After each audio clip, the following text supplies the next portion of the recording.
This epic manhwa starts with a dark, stormy night in an ancient Chinese home. Several men in black robes are lined up. Someone asked if there's anyone there. Puddle of water had formed from the continuous rain. There was a dirty child standing under the rain. He stood before the men in black robes. The way they just stand there is unnerving. A man with red eyes watched the boy intently while thinking how there's someone living in the shutdown martial academy. He called the boy a young warrior and asked permission if they could spend the night there to avoid the rain. The boy observed them. He's wondering who those people are. It's surprising to him that they are greeting him politely even though he's just a kid. He thought that maybe those people saw him as a young Taoist guarding the shutdown academy. He greeted them back as he thought that maybe they aren't bad people. He replied that he just also settled in the closed academy just a few years ago, so the men can also stay wherever they want. However, he pointed out the pavilion that he's using and told them to use other places aside from that. The men thanked the young warrior for his hospitality. The leader of the men instructed everyone not to go near the young warrior's pavilion and take shelter in other places. He asked if they understood, and everyone replied yes. They went to find their space. The boy read the word on their robe. It says, Tang. He wondered if they are all from the same clan. He's curious about what kind of people they are, but he has more important things to do now. He entered his pavilion. He's busy because it's dinner time for the kids. The serious mood was then changed as we saw the boy was delighted. This right here is our main protagonist, which I bet you'll love. Back to the recap. He excitedly called everyone to eat. There was a large pot container. He happily opened the lid, and there was a small brown cricket-like insect inside. The boy uttered that he was almost late, so those insects must be starving. He opened another pot. It contains this cute large spider called black earth tiger, the tarantula native to Hainan, China. It's a large species that grows up to 20 centimeters, and its unique stripes are reminiscent of a black tiger. Using a chopstick, he grabbed an insect to feed to Black. While feeding him, he uttered how he couldn't imagine surviving if those guys hadn't been there. Black chomped on the insect. The boy was pleased with its reaction. He's fascinated that this guy, who is about the size of a fingernail, has already shed his shell twice and grown like that. He is so happy. Black has gotten his fill. The next one is... The boy opened a drawer. It revealed an orange lizard with white stripes. It is a bewangling cave gecko. Likewise, this native species is characterized by stripes on the body and tail. The boy uttered that it was so hard to get it because he had no money in his previous life. But if he goes outside now, he can find them everywhere. His life was filled with fun watching them. He fed the gecko and got bitten. As he yelled loudly, he swung his fingers to shake it off, but it remained biting. This moment also reminded our MC about what happened to him before all of these things. So, before this person came into that body, he was a streamer. A streamer with a whooping 1 million subscribers. He is a professional biologist called Spicy Fabry. His main content was venomous insects and venomous animals. The problem was the live broadcast he held to celebrate reaching 1 million subscribers. The 10 most dangerous vipers in the world? Among them, the most dangerous one? The black mamba was considered to be the most aggressive, and the trip to Africa to find it was the death of him. He told his viewers that he doesn't have it and it's not easy to find. He decided to take a break and go look for it again. The viewers told him that they will wait for him. He was so tired that he couldn't find it. On the chat, the people are worried that it's in his house and he could get bitten. The black mamba that he couldn't find, no matter how hard he looked for it, was curled up on top of the refrigerator. He was bitten in an instant while on live TV. And immediately, our boy died. And now, back to the present time. He pouted, thinking that it happened after he put effort into looking for it. Meanwhile, the elderly man in black robe stood outside the pavilion door. He knocked and called for the young warrior. Our MC opened the door and asked if there's something wrong. The man replied that he would like to thank him for giving them shelter in the rain. He invited him to have dinner together, since they caught a deer. Hearing that made the boy excited. He liked meat. All this time, the only meat he could eat was snakes and lizards. He happily accepted the invitation and went where others were. They set up a bonfire. They were gathered around it as they watched the deer be cooked. The elder man saw how the boy was drooling at the sight of it. He told the boy that the deer will take time to cook. In the meantime, he asked if it's okay to ask a few questions. The boy felt embarrassed being caught staring at the deer for too long. He allowed the elder to ask questions. He inquired if the boy is living alone and his age. The boy wasn't sure if he's 14 or 15. The boy decided to make up a story like he accidentally hit his head when he was a child. That's why he doesn't remember much. The elder asked him if he's staying there by himself. He replied yes, since he doesn't have any talent. He just catches snakes and sells their skins to make a living. The elder couldn't believe that he's doing such a dangerous thing. He replied that he's used to it. Someone brought them the cooked part so they could eat first. An old man uttered that the young warrior must have been hungry. He thanked the elder. The boy uttered that it has been a long time since he had meat. He chomped on the meat and looked really happy. In his mind, he thought, "This is happiness." The older men happily watched him. They told the boy to listen while he eats. The elder revealed that they were looking for something and asked the boy if he had seen anything strange. The elder debated if he could say it. The white-haired elder told the patriarch that since they owe the young warrior, it might be all right to tell him. And since the boy might not know it, there's no chance he would get into trouble, and since he lives alone, he won't tell anyone. The patriarch agreed with his father. He started saying it. They have come to find a centipede with a blue spot on its body. The boy was surprised to hear that. They call it the blue spot centipede. It's big, so they thought the boy might have seen it. The boy asked how big it was. The patriarch replied that if it's an adult, it can easily swallow someone as big as the young warrior.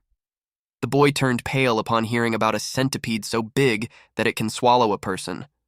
The boy thought that his thinking that he just went back a few hundred years might be wrong since he could be in a different world. The white-haired man told him not to worry since they are about to catch that thing. The boy asked if they're trying to catch it and raise it. The elders were confused about the raising part. The white-haired elder was amused. Eventually, he belted out a loud laugh. They found the idea of raising a blue spot centipede amusing. The patriarch commented that the young warrior was so funny. The white-haired elder replied that there's no way they could raise it. They planned to use it as medicine. The boy was confused. Because he thought that they were traders, but now he's thinking that they might be drug dealers. He asked how centipedes could be used as medicine. The white-haired man replied that his granddaughter is lying in bed with a serious illness. The inner core of that centipede is the only thing that can save his granddaughter, so they're trying to find it. The boy was trying to put the pieces together, and the patriarch confirmed his suspicion. The granddaughter of the white-haired elder is his daughter. To the boy, it looked like they were trying to feed the girl anything since she's on the verge of death. He doesn't think that centipedes could be used as medicine, but there's nothing parents can't do for their children. Although he felt bad for the centipede, since those men treated him to meat, he decided to help them. He started talking about the centipede, and the patriarch immediately asked if he had seen it. He replied no. But he added that, although he doesn't know what a blue spot centipede is, he might have an idea where they can find it. Although him, Spicy Fabry, died from a snakebite, he's more confident than anyone else in terms of venomous animals. Among the approximately 8.7 million species, about 20,000 species are known to be venomous, and he has each and every one of them in his head. And of course, these centipedes aren't an exception. When it comes to venomous animals, everything is in the palm of Spicy Faber's hand. He actually is a walking encyclopedia of centipedes. Our MC recalled all of his knowledge about centipedes, and it was as if he was literally opening a book. He then scanned the pages, and after a few seconds, he eventually closed it. He found what he's looking for. Again, that was just all representation in his head. Back to the present time, he told the elders that he might know where to find it. These guys were startled and asked where. Our MC thought about it. He asked about the areas that the elders have already searched. They searched to the north and east from the academy, mainly during the day. And they focused on the riverside in the north. The boy wasn't surprised why they couldn't find it. He told them, "Of course you couldn't find it." The elder asked what he meant, of course. They asked him to tell them. Centipedes belong to the Arthropoda phylum and the Chilopoda class. So they have a wide range of territory, and being cold-blooded, they need shelter for regulation of temperature and humidity. Another interesting fact is that unlike most insects with a waterproof layer, centipedes have weak waterproofing and pores on their shells, so they don't actually prefer wet places. It's an animal that needs high humidity but dislikes wet places, yet it can't survive long without water. So, the blue spot centipede is less likely to be found in jungles or by the river. The elders couldn't believe it. He thought centipedes preferred places like rotten wood cracks. The boy informed them that they could see small ones in there, but they were looking for a big one. For big ones, they can't stay in the jungle or rocks by the river because that way they can't hide. The elders looked at each other and nodded their heads as a nonverbal communication. They asked where they could find the centipede. He told the boy that if they find it, he will give him a big reward. The boy smiled. He pointed to the west. He suggested searching for it on the Rocky Mountains in the west. Centipedes like to rest under warm rocks during the day and roam at night. Few hours later, at the Rocky Mountains. The men searched thoroughly. The patriarch stood above a tall, narrow rock. He watched intently. One man approached him and suggested that the young warrior could be wrong. He told everyone to call it a day. He ordered the signal arrow and gathered the search team. The arrow was fired. The men gathered around the bonfire. They were all exhausted, but they still hoped that the young warrior was right. They wondered why they couldn't find the centipede, but they somehow believed the young warrior since he looked intelligent. The patriarch was quiet. Then eventually, with a pained expression on his face, he uttered that his daughter, Huiyun, is considered the most exceptional talent in the history of Tang family. He asked if the heavens had abandoned her. All of a sudden, someone announced that the Grand Patriarch had returned. The Patriarch welcomed him back. They gathered around the bonfire. The Grand Patriarch asked the Patriarch if he failed to find it as well. The Patriarch replied yes. The Patriarch asked if the Grand Patriarch failed too. He replied yes. Huiyun could probably hold for 3 months at most. He doubted if they could find the centipede in 10 days. They were silent. The Patriarch suggested they explore the south tomorrow since they haven't found any traces there. The Grand Patriarch agreed that they didn't find any traces. From that statement, the Patriarch realized something. He laughed out loud and expressed how he couldn't believe that he missed that. He stated that they are in the right place after all. The Patriarch asked if he saw something. The Grand Patriarch replied no, and just as the Patriarch said, he didn't sense any trace or presence. The Patriarch was confused.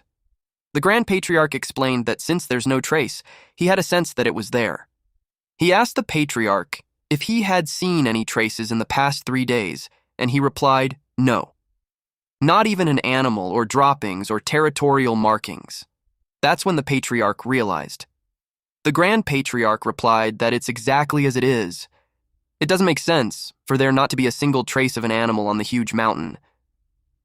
And the Patriarch thought of the territorial animal. The Grand Patriarch suspected that they all fled or became food for the centipede. He pats the shoulder of the Patriarch and assured him that the blue spot centipede is definitely there. They became certain that they could save Huiyun. Patriarch had a sad yet hopeful expression of a father in his face. Then they felt the ground shake. They became alert. They panic as the cracks on the ground appear. The area around the bonfire had crumbled. Unexpectedly, it rose from the ground. They are all confused about what's going on. A limb came out from the ground. They watch as another one appears. They pointed at the creature that was coming out. They were terrified. Even the Grand Patriarch was nervous. Several more limbs arose. It's the freaking blue spot centipede. And man, it's definitely huge. Back at the academy, our boy complained how it was such a mess. He wondered how big the centipede is because there's so much noise. He commented how he told them to look for it, but they're turning the mountain upside down. He's amazed with a centipede big enough to swallow him whole. And since he's a poison Pokemon freak, he thought that he really wanted to see it. Back at the Rocky Mountain, eventually things have settled down. They have defeated the blue spot centipede, but not without being injured. They also got the core. It's a baby blue gem in a wooden box. The men were in tears now that they could finally save Huiyun. The Patriarch asked his father to go to Sichuan first and treat the injured warriors. The Grand Patriarch was confused. The Patriarch explained that grudges are carved on blood and favors are carved on stone, and that's how they live. In short, they still have things to do. The Grand Patriarch finally realized it.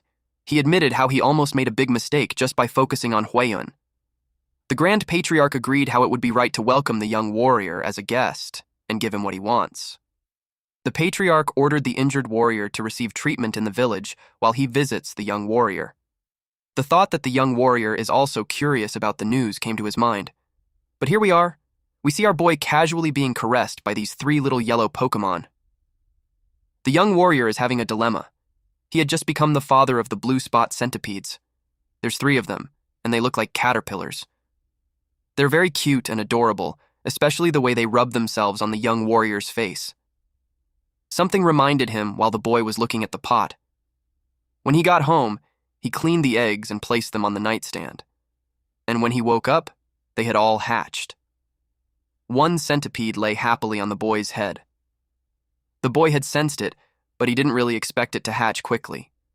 He looked at them while pouting and tried to remove it on his shoulders. But there's a problem. They cling to him and won't get off because they think of him as their parent. A little recap of what happened last night. The boy was so curious about a new type of centipede so huge that it could swallow him. He told himself that if he endures this, he's not spicy Faber in the hideout of the blue spot centipede that he found. He searched for it, and he rashly kicked an insect. He was pissed off since he couldn't contain his curiosity. His torch fell, since he lost his balance, but he was relieved. The 3 eggs that he got were all safe. It's a good thing that the rain had stopped, or he could have failed to get even a single one. Then he realized something. It wasn't the time to be that way. He immediately stood up to go back quickly and clean the eggs. He secured the eggs on his waist and told those eggs to just wait a bit longer and he'll be sure to give them a bath soon. Back to the present time, although he couldn't see the living blue spot centipede, he's glad he saved the remaining eggs. He asked those guys to give him some space. He knew that there's no need to provide them food since they will not eat until they have molted twice. But it's a pain since they keep clinging onto his body. Then he thought of something. If he goes into the water, those guys will leave him alone.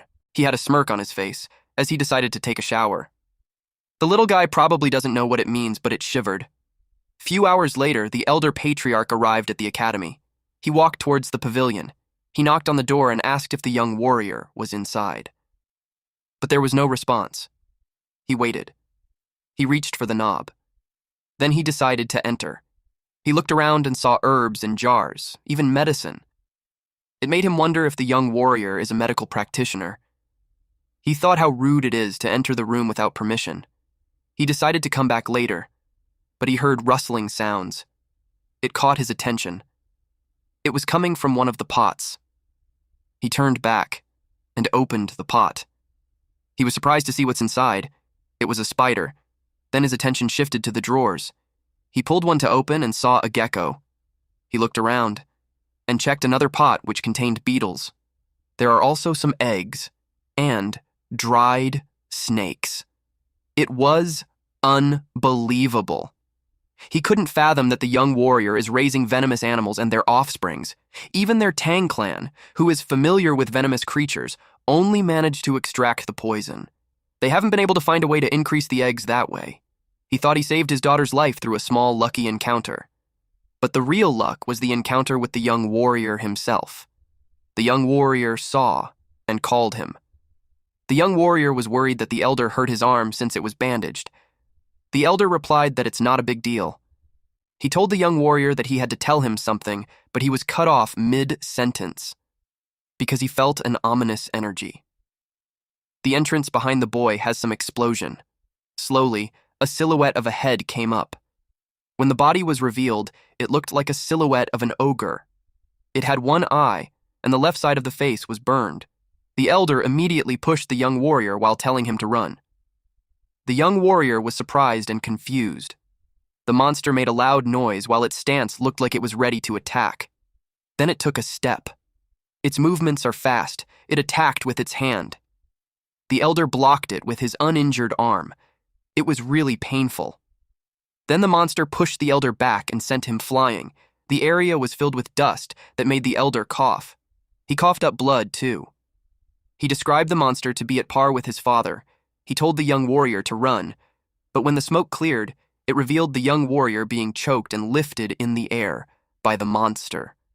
The young warrior coughed while the monster laughed loudly.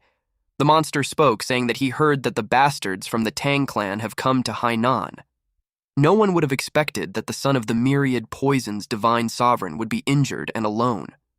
The elder replied that he doesn't know who he is and asked why he is being targeted along with the young warrior. The monster asked him if he couldn't tell with his face and fist. He introduced himself as the blood hand Rakasa, Ta Kunyang, and it was the elder's father that made him look like that. The elder recognized the name. He heard that the man got hit in the head with a poison palm and fell off the cliff, but he's actually still alive. The elder told him that the young warrior had nothing to do with him, so he requested him to let go of the young warrior. And in return, the elder offered his life. But Unyang didn't want to. He vowed to slaughter anyone who even brushes past Tang Clan's clothes. In his head, the elder cursed that damned demon. In this context, the demon is a powerful martial artist who causes harm to the world, and it looked like Unyang had no intention of letting the young warrior go. Our MC had turned pale from the lack of air. Unyang laughed loudly and told him to die. The young warrior weakly asked to be spared. He begged. And, at this point, he was already a few seconds away from reaching his limit. All of a sudden, there's 3 pairs of fierce eyes. The 3 little centipedes dashed on Unyang's arm. It's showtime! These cute but fierce baby centipedes attacked and bit these ugly ass all over his body. Unyang was confused to see the centipedes. He dropped the young warrior. He's furious as he yelled that even if those are centipedes, they can't harm him. All of a sudden, his neck turned violet and he coughed blood. He immediately fell on the ground. He was groaning from pain. Our boy was surprised and confused that he died. He moved away while confirming to the elder if it's a bad person. The elder, who saw everything, was bewildered. His jaw dropped, and it turned into a huge grin as he realized that the young warrior isn't just a mere guest. The elder thought that the young warrior must definitely become a member of the Tang clan. A few days after Unyang collapsed, someone sighed. The young warrior is taking care of the elder. He placed a wet cloth on the elder's forehead as the man slept. The elder thanked him. The young warrior replied that instead of thanking him, he could tell him where his companions are, and he'll go check on them. But then he realized he can't leave him alone. But they can't also call a doctor either. The elder told him not to worry, and that he'll recover with a few days of rest. The boy was dumbfounded how calm the man is after coughing up so much blood. He told the elder to stop saying that when he's in critical condition. The elder replied that he's fine, because he's a martial artist. The young warrior was totally clueless. He asked if that's the kind that flies around and shoots fireballs and stuff. The elder had a small laugh and told him that not everyone can do it, but it's one way to put it. Spicy Faber was amazed. It's another thing that made him acknowledge that he's really in a different world after all. Otherwise, a centipede as big as a house doesn't make sense. The elder told him that he owes his life to the young warrior. He saved his life. And he introduced himself formally despite being in that condition. He is Tang Cheol-san of the Sichuan Tang clan. And finally, our MC introduced himself as well. His name is Wei Soryong. Cheol-san knew that so means small and Ryong means dragon. It's a good name. Then Cheol-san expressed how he's so many questions that he'd like to ask. Soryong told him to go ahead. He asked if those are venomous centipedes on his body. Soryong rubbed one centipede on its belly and replied, yes, since they are blue spot centipedes. The shock made Cheol-san rise up from the bed. He asked if Soryong tamed them, and how did he do it? Cheol-san continued saying that while waiting for him, he saw other venomous creatures too. He asked if he's raising those as well. Soryong replied that it's going to be a long story. He asked if he's okay with it. Cheol-san replied that he doesn't mind. Soryong started with the egg of the blue spot centipede. When he concluded his story, Cheol-san confirmed with him if he raised it from an egg. Soryong replied yes, since he could roughly predict when it would hatch. In Cheol-san's head, it was something he couldn't fathom. Just how did the boy do it? Soryong asked him to wait for a bit. Our MC then headed towards one of the drawers. He took out 2 lizards and proudly told the elder to take a look at it. First is the lizard with brown body and yellow stripes on its body and white stripes on its tail. It's an ordinary striped lizard. Then there's the other one. He made 2 lizards with larger white stripes on their tail breed, so the other one only has 2 colors. It has a brown body and white tail, no stripes. Cheol-san asked if what he's saying is that he bred that color.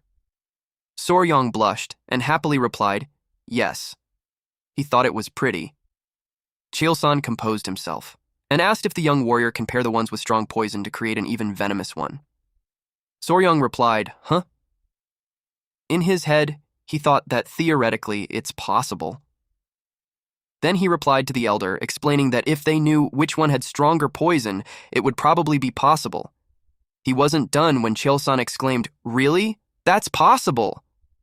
That intense reaction shocked Soryong. Immediately, Chilson told him to become part of his family right there and then. Soryong is now confused. Chilson tempted him by saying that if he joins, they will generously teach him all their martial arts, and he'll have access to all sorts of elixirs, herbs, and any poisons he wants. Chilson told him that someone like him could even capture or raise the legendary 10 great venomous creatures of central plains of the martial world, and if that isn't enough to sway Soryong's heart. This old man even added not to brag, but to share one of the 3 flowers of central plains, his daughter. Soryong screamed, "Hold on!" Soryong asked what he just said. Cheol-san was amused. He commented that even if Soryong is young, he's still a man. He continued talking about the flowers of the Central Plains, but Soryong cut him off and told him to forget about the flowers. Soryong brought up the topic about the 10 great venomous creatures of Central Plains. He asked if they're amazing, like the blue spot centipede. Cheol-san replied, "Of course." He told him that blue spot centipede is impressive, but it's lower ranked compared to the 10 great venomous creatures of Central Plains. From the giant scorpion to the golden frog that shines like gold, whatever Soryong is imagining, it is beyond that. Cheol-san smiled. It looked like he succeeded in persuading Soryong. Soryong looked excited and had sparkly eyes. 2 days later. One Tang clan member was surprised to find out that Bloodhand Rakasa, Tak Unyang, showed up. Chil-san replied that it looked like Unyang had been hiding and polishing his martial arts.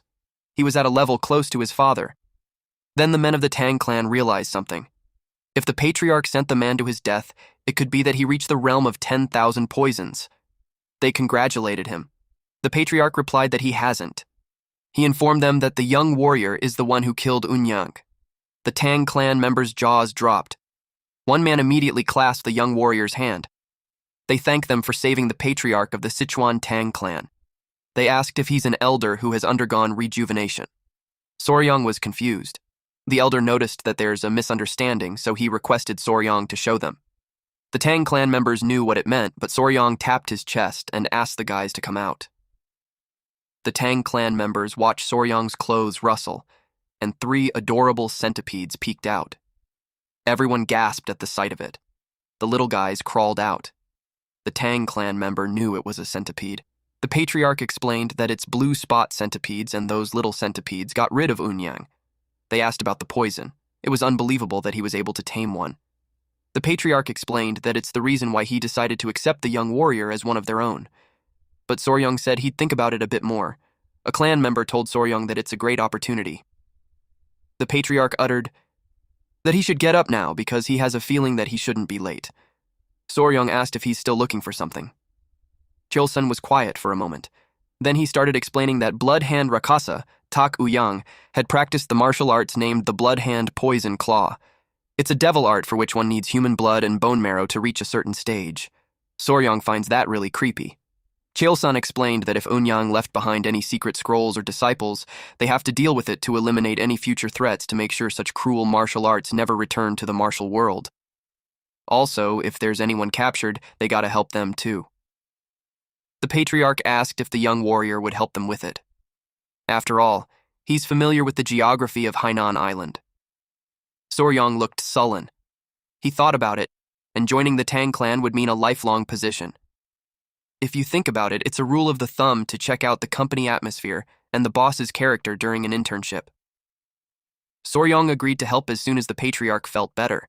They affirmed him for making the right choice. Soryong replied that it means saving lives, so of course he would help. Inside his head, his plan is to thoroughly use the chance to find out what kind of place the Sichuan Tang clan is. After all, skilled people always reverse interview their companies. It took Cheol-san 3 days to recover. They stopped by a village near the abandoned martial academy to find the base of the Bloodhand Rakshasa Tak Unyang. They asked if there were any missing people. An old man shared that there are about 1 or 2 people who go missing in the jungle every year, but there haven't been any periodic disappearances. Cheol-san was in deep thought. They thanked the village chief for telling them. The village replied that it's nothing. I am honored to be able to help the famous patriarch of the Sichuan Tang clan. They excused themselves. Unfortunately, they didn't find any important leads. They passed through the forest. Soryong asked Cheol-san that there's nothing special about the village. Cheol-san explained that when Unyang found them and revealed himself, it was around that area, but it wasn't easy to find. Soryong finds it strange too for having no traces. He recalled what that bastard said. It made him realize something. He asked the elder if he remembered what the bastard said when he showed up. Cheol-san replied, not really. Soryong remembered that Cheol-san was sent away by Uyang's palm that time. He told him that the bastard said that he heard that the bastards from the Tang clan have come to Hainan. In other words, Unyang talked about someone informing him. So it's simple. They only had to check the places the Tang clan passed through in Hainan. Soryong suggested they go around with Unyang's portrait and they'll be able to find out. They looked at Soryong bewilderingly. They found him incredible. If Unyang said something like that, he must have heard it from someone who saw the Tang clan. Things had become easier for them. They departed right away. They arrived at a village. It looked gloomy. One Tang clan member reported that according to what he heard at the port in Hainan, that village seems to be the one. The elder replied that it's the place where those Halai people live. They decided to go to the village, expecting those people wouldn't be hostile to them. The villagers looked lifeless. The Tang clan asked if anyone's available. That caught the attention of the villager. They saw the Tang clan. They asked what the Han people were doing there. An old man, who could be the village chief, approached them. He's holding the hand of a little girl, and behind them are two guards. They all looked sick. Cheol-san introduced himself. Soryong watched them chat. He also noticed how the child looks weak, and the village is lifeless. Then he thought of something. Other villagers were droopy. They seemed to have taken some kind of medicine. The village chief replied that no one's missing, and nothing special is going on in their village. He told them to leave. The elder argued that compared to the number of houses, the number of people, he was cut off mid-sentence when the village chief told them that it's nothing they should take interest in. Once again, they are asked to go back. Cheol-san and Soryong were dumbfounded. Cheol-san whispered to Soryong, recalling what he said earlier, that the Halai people should be friendly to them. Soryong had nothing to respond to. He noticed the little girl once again. She collapsed. Everyone was surprised. The village chief placed her in his lap, white tears pooled in his eyes. He told me Jin not to leave her since she's the only relative he has left. He couldn't bear to see her sick too. Cheol-san approached the village chief and informed him that he learned a bit about medical arts. He sought permission to help them. The village chief asked if it was Central Plains Medical Arts. He replied yes. Even though he's not a physician, he has some knowledge in medicine. He asked if he could take a look at the child. The village chief requested him to do so. Then the village chief was about to say something. He informed them that a plague has been spreading around the village for some time now, and children are dying and healthy people are suffering. Cheol-san said he would give it a try. The village chief thanked him. They brought her inside. The village chief scolded the guards for just standing there and ordered them to guide the physician and his party inside. They rushed towards the house. Soryong asked a Tang clan member if the elder knows medical arts too. The man replied yes. He shared that Tang clan's martial arts involve dealing with poison, so they are proficient in medicine. Also, since martial arts begin with knowing one's body, one must know some medical arts as well. Soryong thought that they were an assassin group that used poison. If he enters the Tang clan, it would be great if he can learn medical arts instead of terrifying poison arts. Then the man added that sometimes they catch wicked bastards and inject them with poison and see how they react too. Soryong's reaction was so funny upon hearing that since he translated that to doing human experiments, as he imagined it, the more terrified he got. The village streets were empty, and inside one of the houses, someone sighed. Cheol-san explained that he transferred some of his ki to her and stabilized her breathing. The village chief thanked him. The village chief begged them to save his one and only granddaughter.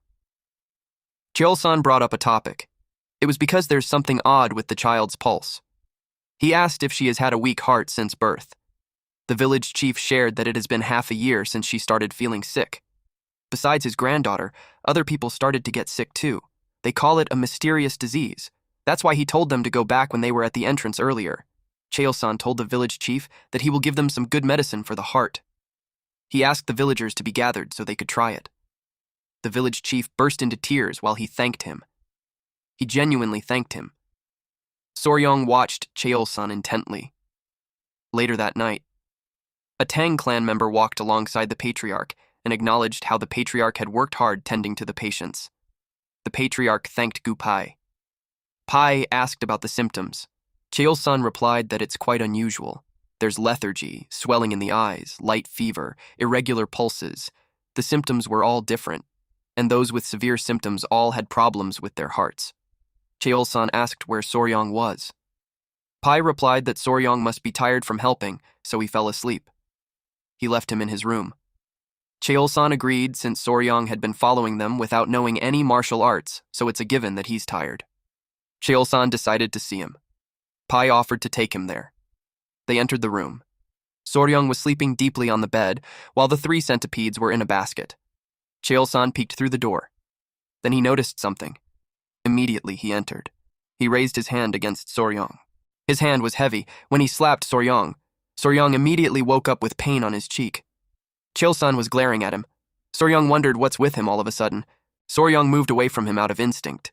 He cradled his painful cheek. He grits his teeth and started getting angry. He asked why he did that and complained that it hurts. The elder apologized and explained that there was a bug on his face, so he wanted to catch it.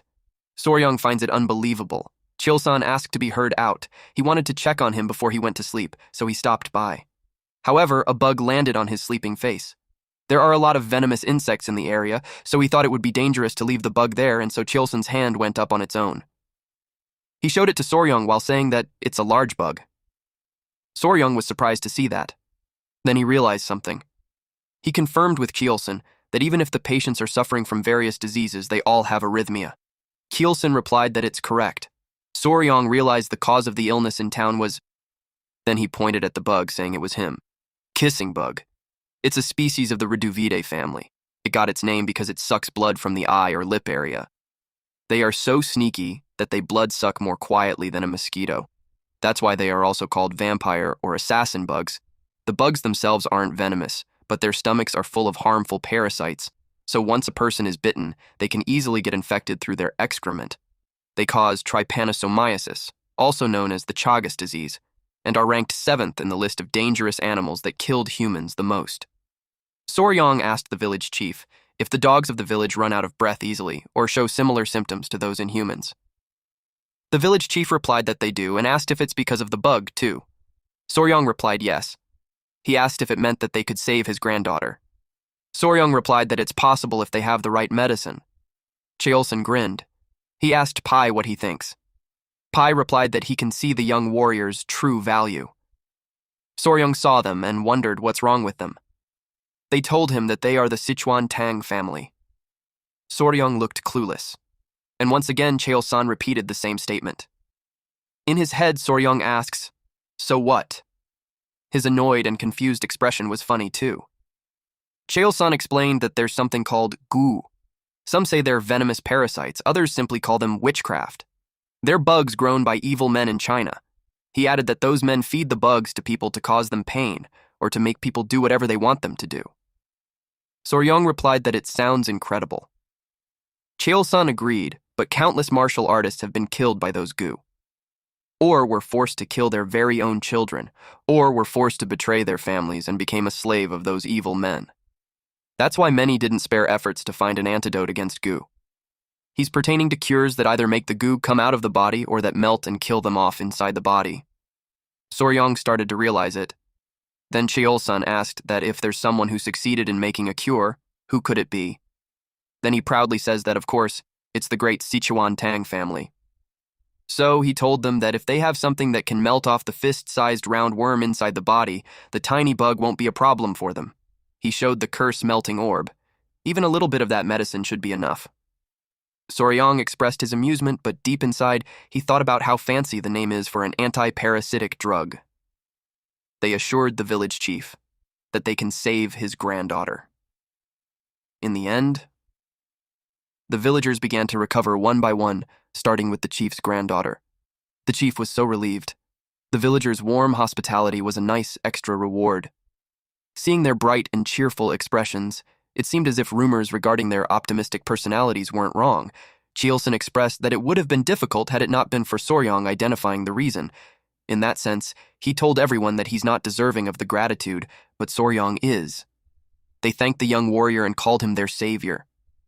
Even though the Tang family's medicine cured the villagers, Cheolson gave all the credit to him.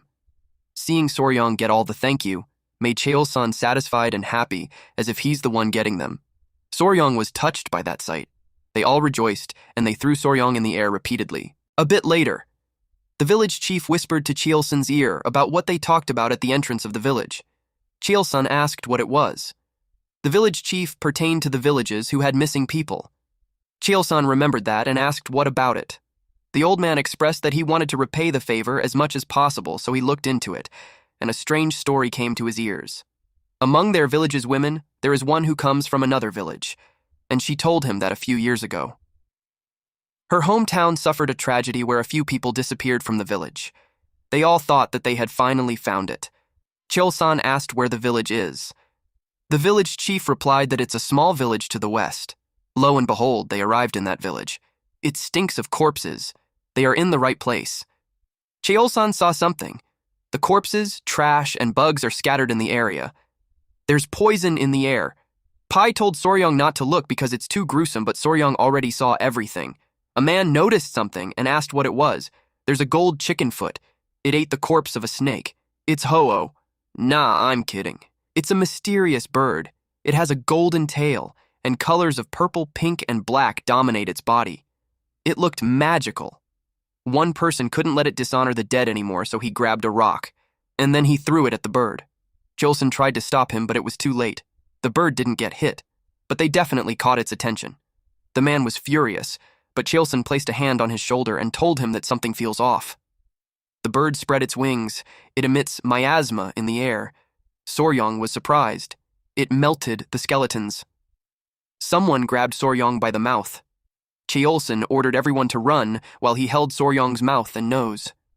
That beast is a zhenyao. The name literally translates to poison-feathered bird. After that encounter, the group was safe. They gathered around Cheolson. Cheolson informed everyone that when it spreads its wings, it's 5 feet wide. Its beak is sharp and bronze-colored, and the body is covered in purple feathers. When it unleashes its fury and spreads its wings, everything around it turns black and dies, becoming poison. On its head, it has a golden crown, truly a regal presence. This is called a gen, or a zhenyao. Soryong had thoughts. His eyes were full of enthusiasm when he asked if it's one of the 10 great venomous creatures. Cheolson replied yes. He explained that this occupies the very top of the great venomous creatures and is called the zhenyao, known as the king of all the venom. Soryong was so excited. In his mind, even venomous insects and snakes on Earth seem adorable in comparison to it. Soryong thought of how biochemical weapons are just roaming in his current world. Cheolson said that it seems to have been drawn in there by snakes carrying venom. It's said that the zhenyao only eats the heads of venomous snakes. Soryong asked if it was common. Cheolson replied no, and it's quite rare. So rare that one might only catch a glimpse of it in 100 years. Soryong was so amazed. It made Cheolson inquire as to why he asked. He asked if it's possible to catch it. That flabbergasted the Tang members. Cheolson was amused and asked Soryong if he wanted to try catching it. Soryong replied yes, but he's worried about the venom. Cheolson smiled. He understood that Soryong had a great interest in 10 great venomous creatures. If that's the case, he told him, there's a way. Soryong was surprised. Cheolson informed him that if he masters the Tang clan's poison techniques, he will become immune to all poisons and be able to withstand Zhenyao's venom. Only with their clan's martial arts he can block poisons in the entire world. Cheolson was sly when he dropped the statement that they don't teach their clan's techniques to outsiders. Even if he wants to help him, as the patriarch, he can't break the rules. Soryong eagerly asked if he could learn it if he became a part of the family. He also asked that if he becomes immune to poison, would he really withstand the Zhenyao's venom? Cheolson replied, of course. And that if Soryong agrees to it now, he will teach him without holding back and make sure to take care of his gift as well. He added that if Soryong takes too long hesitating, he would also hesitate. Soryong felt the pressure. Then he announced that he will do it and become a member of the clan. He told him that he's looking forward to his guidance. He called him patriarch now instead of elder. The cunning man had a mischievous grin on his face and replied as if he didn't bait Soryang into agreeing. Cheolson told Soryang that from then on he is, forever, one of their family. Back at the rotten place, traces of the blood-hand Rakshasa, Tak Unyang is seen at a cave. There were footsteps too. They called the patriarch and gave him a notebook that they found inside the cave. Cheolson scanned it and confirmed that it's the secret technique of the blood-hand poison claw. Soryang was creeped out that it was written in blood. Cheolson decided to head back. Soryang asked if they were going to Sichuan. Cheolson replied that it's the best now that they obtained the blue spot centipede's core and secured the manual. Soryang asked if it's all right to stop by at the academy, since he would like to release his friends. Cheolson agreed, since Soryang needs to gather his belongings too. They head out. But then when Soryang looked behind him, he noticed something. He pointed out that there's something over there. They checked it and saw a shining purple feather from the Jinyao. They all stared at it while thinking. Cheolson took it, and he told Soryang that he'll consider it as a commemorative gift for becoming part of their family. Soryang looked very interested in it. Soryang thanked him. Cheolson replied, everything is good except for the way he addressed him. He suggested changing the title after the ceremony. Soryang wondered if it's like an initiation ceremony. Meanwhile, at the Tang clan, the Grand Patriarch Tang Musyong, who left first, has finally arrived. He's exhausted, but he didn't rest. Instead, he asked how Huayun was doing. He was assisted by the Tang members as they hurried inside. They told him that she's holding on to her life. The door opened. He immediately called Huayun. The people inside were surprised to see him. He told his daughter-in-law that he now has the medicine. He took out the core of the blue spot centipede. Seeing that he succeeded made the daughter-in-law cry. They prepared to give it to her.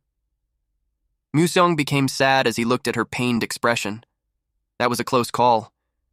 He's glad that he hurried back. The daughter-in-law encouraged him to give the medicine at once. Musyong made her granddaughter swallow it. A blue glow surrounded her. Musyong placed a finger on her hand to check her pulse. They all wished for her to open her eyes. They watched her as they waited. Meanwhile, Soryang looked groggy. He heard that the Central Plains are vast, but he didn't expect it to be that much. From Hainan, take a boat to Hangzhou. Then passing through Nanjing, after a journey lasting over a month and a half. Finally, they have arrived in Sichuan. At the Sichuan Tang clan's residence, Pai happily announced to Soryang that it's the Sichuan Tang clan. Soryang has his mouth wide open. They stood at the entrance. They informed him that the entire mountain belongs to the Sichuan Tang clan. That's why the mountain is called Tang Clan Mountain. Soryang gulped as he took it all in. Immediately, the members of the Tang clan came out and welcomed the patriarch. Soryang was taken aback, because there were so many of them. He wondered if all those people are from the Sichuan Tang clan. But among these ugly asses, a girl with a red dress was also running towards them. This one was rushing. She called her father. It was Huayun. Tears ran through her face as she was just happy to see her father again. Meanwhile, our boy Soryang was bewitched. Cheolson was glad to see her daughter alive. She hugged her tightly while apologizing to him. Soryang couldn't fathom her beauty. He had a fling with a celebrity in his past life, but he had never seen someone with such a radiant aura before. Cheolson told Soryang that he has someone he wants to introduce to him. Cheolson introduced her daughter Huayun to him. Soryang was dumbfounded. He asked if it was what Cheolson said before. Soryang said that it's something about the weed, or the grass, that jogged Cheolsan's memory and uttered that it was about the flower. Huayun blushed. Cheolsan told Soryang that the girl beside him is the flower that Soryang brushed off. Soryang was speechless. He recalled their conversation about the flower and felt embarrassed. Right at this moment, our MC knew that he fucked up. He never imagined that he had let go the chance of having his beautiful waifu. The only daughter of the Sichuan Tang clan, also called the venomous flower Tang Huayun. She carried an emotional burden that no one knew about since she was young. She heard some old men talking about her. They can't be sure of her talent, but her beauty is outstanding enough to be called one of the 3 flowers of the Murim. They talked about her having a suitable son-in-law. The other old man mentioned that he told the patriarch to take a second wife, but the patriarch refused and he doesn't understand why. When Huayun heard that, she knew her parents weren't wrong. She wanted to show it to the clan elders by making great achievements in the family's martial arts. She wanted to show that she could do a lot for the family even if she wasn't a man. But haste makes waste. If one is impatient, they will lose their way. That impatience brought about a heart demon, and that heart demon led to key deviation. We then see Huayun woke up. This was the time when the Grand Patriarch, her mother, and 2 other people surrounded her bed. Her mother looked relieved now that she's safe. Tears fell from Huayun's eyes. She cried while she apologized to her mother. She wanted to be a useful person to the clan, but she has lost all her inner ki. Her grandfather replied and called her brat. He asked her if she's doing it because she feels sorry for making her father and grandfather suffer. He pointed out how she reached the level of 100 poisons that she desperately wanted. He told her to stop crying and cheered up. He lost her when he said something about 100 poisons. She looked at her aura. It was glowing. She asked her grandfather. The Grand Patriarch told her that he has something to tell her. It's a story about a mysterious young warrior who not only saved her life, but also gave her the inner chi of 1,000 poisons, not just 100 poisons. At the present time, Huayun asked about weed. Soryong had no response. Again, Soryong was embarrassed for referring to Cheolsan's daughter as weed because he was so immersed in the story about the 10 great venomous creatures. He told his past self to reflect on this. He tried to dismiss it by saying that the patriarch had taken the joke too far. He told her that it was nice to meet her. It was so funny how the clan members were all smiles upon witnessing the encounter of these 2 young adults. Soryong introduced himself. He told her that he knew she was sick, so he's happy to see that she's healthy now. Huayun told him it's nice to meet him. She introduced herself as Huayun, and that she's also called the Venomous Flower. She thanked him for saving her life and that she will never forget his favor for the rest of her life. Soryong was enamored as to how pretty she is. Cheolsan asked Soryong what he thinks. Soryong's jaw dropped when he heard a voice in his head. He assumed it's some kind of sound transmission. Cheolsan asked if he agrees with him that her daughter is such a beauty. He asked Soryong if he wants to get to know him more. A few moments later, Soryong rested in a large bath. The centipedes were peacefully sleeping in a basket. Soryong felt like he's going to die. He looked haggard. Then he noticed something. He smiled seeing the centipedes. One centipede woke up and it smiled at him. Normally, they would never fall off. But when he told them that hot water is bad for them and suggested they stay in the bucket, they just went in as if they understood. He finds it mysterious. It's like they can understand him. Cheolsan said that they react to killing intent. 2 centipedes are now awake and watching him. He told them that he feels embarrassed that they keep staring at his naked body. Then the 2 centipedes hid inside the bucket. Soryong was amused. He remembered that Pai said that the centipedes were spiritual creatures. He took a mental note to ask what spiritual creatures are later. He thought about it. He can't calm down because of what Cheolsan said. He knew he had to leave quickly, at a different pavilion. The family is gathered around the table. There's the Grand Patriarch, the Patriarch, his wife and daughter. Cheolsan told everyone that he's going to give the East Wing room to the young warrior. This room is one of the bedrooms of a couple in a traditional Chinese residence. The Grand Patriarch asked if the young warrior is really that talented. The Patriarch replied yes, and that he thought they met by chance. But his help wasn't the lucky encounter, it's the person himself. He explained that not only is his knowledge of venomous creatures extraordinary, he even killed Ouyang. What's more, he has encountered legendary spiritual creatures like the poison-feathered bird. Besides, he even hatched the blue spot centipede eggs himself. The Grand Patriarch commented that the Patriarch had found such a treasure. Their attention shifted to Huayun. Cheolsan told her daughter that he wants to take the young warrior as his son-in-law. He asked what she thought about it. Huayun thought about what it meant. Then she realized. She fell silent. She wanted to show that she could be much more helpful to their clan now that she acquired the constitution beyond 100 poisons, the 1,000 poisons constitution. She replied that she's also a member of the Tang clan and she understands what her father is saying. But she told him that whether the young warrior deserves her is for her to find out. Then she ran out of the room. It was such an awkward scenario. In Cheolsan's head, the young warrior should be careful. As pretty as his rose is, she also has sharp thorns. Huayun ran fast. She felt hurt. Now she finally acquired the 1,000 poison constitution. If she stops there, the elders will never acknowledge her. She planned to thoroughly check what kind of person the young warrior is from his qualifications to his personality. Meanwhile, Soryong is thinking of what he should do. He knew that she would probably hold a grudge against him. He asked his kids, aka Centipede, what he should do. Out of the blue, Huiyan showed up and it shocked the hell out of him. She looked really gorgeous. Bros, this art style is really messing up with me. It reminds me of some manhwas that can't be named. Anyway, back to the recap. She told him to excuse her for a bit. She's in a hurry. She asked for his hand. He gave it to her like a dog giving a paw to his human. Then he blushed. He told her that he doesn't know why she's in a hurry, but he suggested doing those things after they have become closer. He's shy as he utters that there's an order to things like that. Huiyan asked what he's talking about. Then realization dawned on her. Her whole face turned red like a tomato as she corrected him that it wasn't what she meant. Soryong felt cold and disappointed upon knowing that it wasn't what he thought. There was an awkward silence. Huiyan sighed. She clarified again that it's not what he's thinking. She just wanted to check his pulse. She guessed that it was because she suddenly asked for his hand that he misunderstood.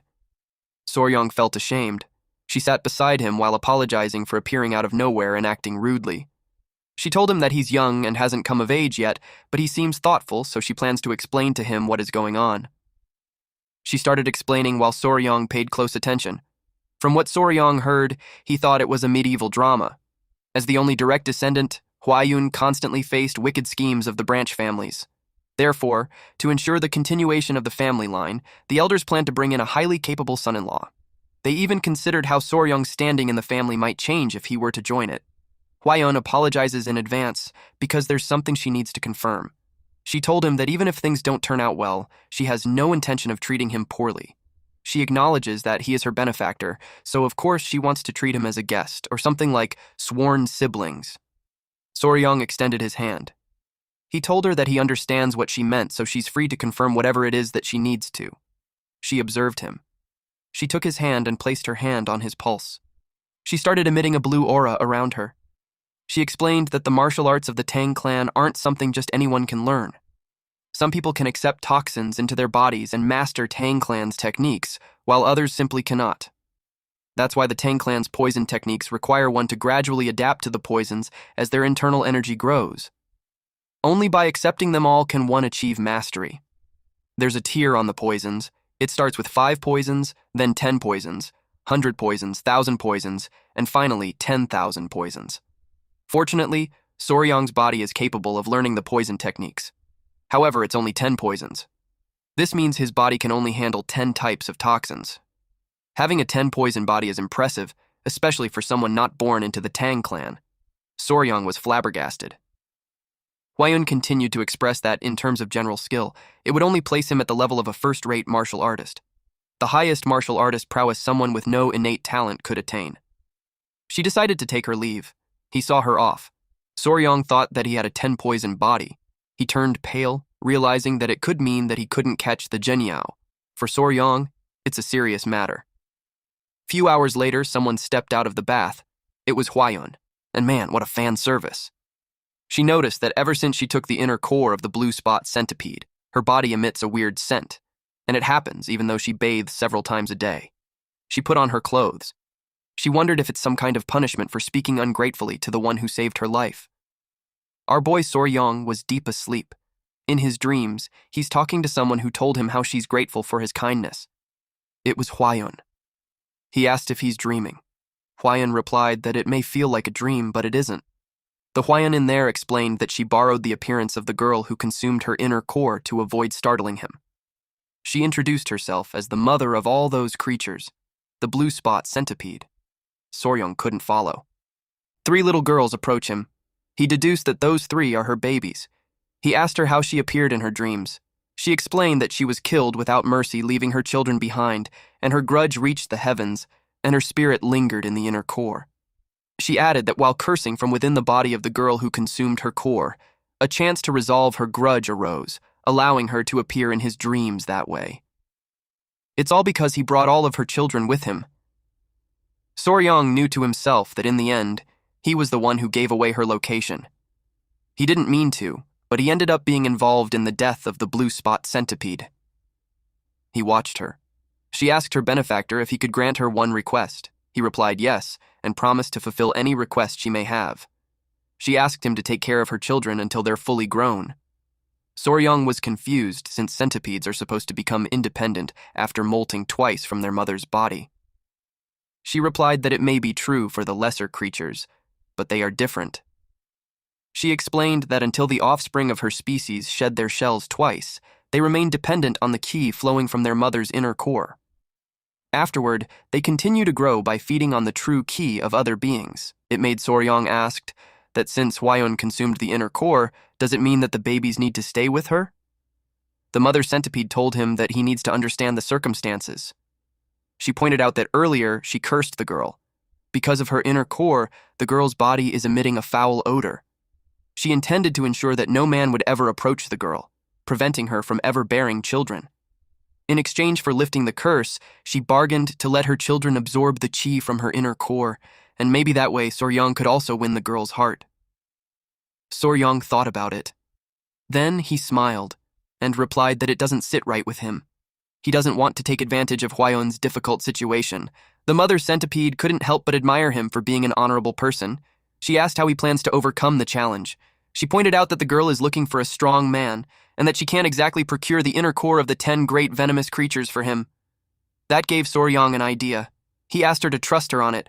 He told her to leave it to him, and it will work out well. The next day, Soryong and Hwayun are sitting side by side. Hwayun now understands that the smell coming from her body is due to the blue spot centipede's inner core. Soryong told her that it's right, and that if she attaches the centipedes to her body every few days and let them absorb the qi, the smell will naturally fade away. Hwayun had a question, but she felt uncomfortable saying it. Regardless, she asked him if it's okay with him to share it with her without asking anything in return. She knew that he could easily request something as compensation. Soryong smiled. And then he uttered that he couldn't bring himself to take advantage of a woman's difficult situation. He refused to be that shameless. Hwayun was surprised with his response. She felt bad. She replied that she won't just keep accepting his kindness without offering something in return. Now she considered her father's words seriously. Seeing Soryong made her realize that there are things more valuable than talent or martial prowess. Soryong brought up that he's been thinking as well. He brought up the topic when she mentioned that he has 10 poison bodies and can only absorb 10 types of toxins. So Soryong had an idea. If he could only take in 10 types of toxins, to fill those 10 slots with the toxins of the 10 most venomous creatures of the Central Plains. Hwayun was surprised to hear that. She interpreted it as that he wants to become the strongest under the heavens all for her sake. The thought made her blush. For one of the 3 flowers of Murim, the venomous flower Tang Hwayun, this was the first time a man had ever made such a bold confession to her. She blushed while Soryong smiled at her. She asked him if he realized what he said, then Soryong replied that he doesn't. Hwayun told him that the path will be incredibly tough and challenging. It might take 10 years, or even 20 years, or maybe a lifetime's worth of effort to take on such a challenge. It was funny how Soryong's expression turned grim while wondering if it would really take that long. Hwayun kept blushing. Hwayun brought up that Soryong is 15 years old, and in 3 years when he comes of age and ready to marry, if he manages to succeed in dealing with even one of the 10 great venomous creatures by then she will be conceived.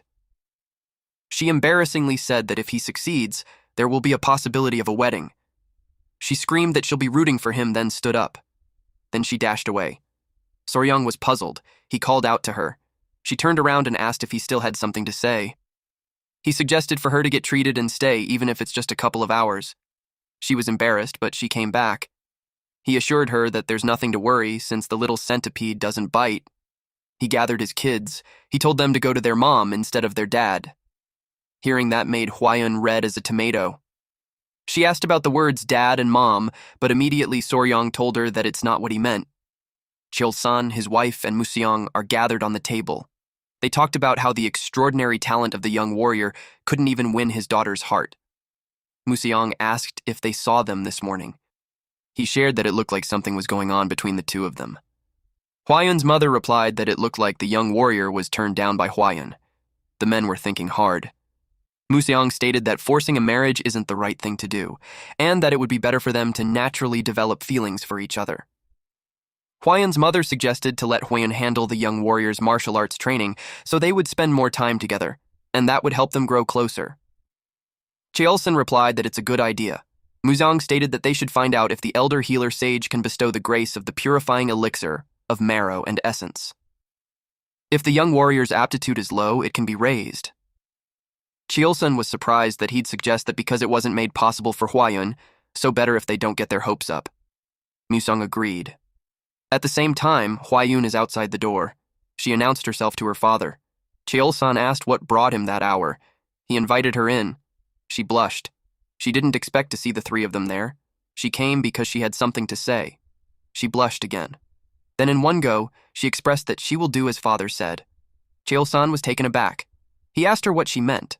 Huayun's mother invited her to sit, and then she asked her if she meant that the young warrior had caught her interest. She's embarrassed. She couldn't even say a word. Cheolsun was curious as to how this happened suddenly, especially when they thought she didn't like him before. She started saying that the young warrior. Then she relayed that Soryong said he would become the greatest in the world for her. He promised her that. Cheolsun was surprised. He got curious, so she encouraged her to tell him more. She said that although Soryong's innate talent is only at the level of 10 poisons, he promised to fill the gap by defeating 10 great venomous creatures for her sake. Museong was amused. Cheolsun was surprised. Museong laughed out loud and commented that the guy sure has guts. Huayun's mother was impressed. It's unlikely to find a suitor like that. She explained that though her heart is willing, she told him that she would only agree to marriage if he could capture one of the 10 great venomous creatures before he comes of age. She wondered if he understood her response.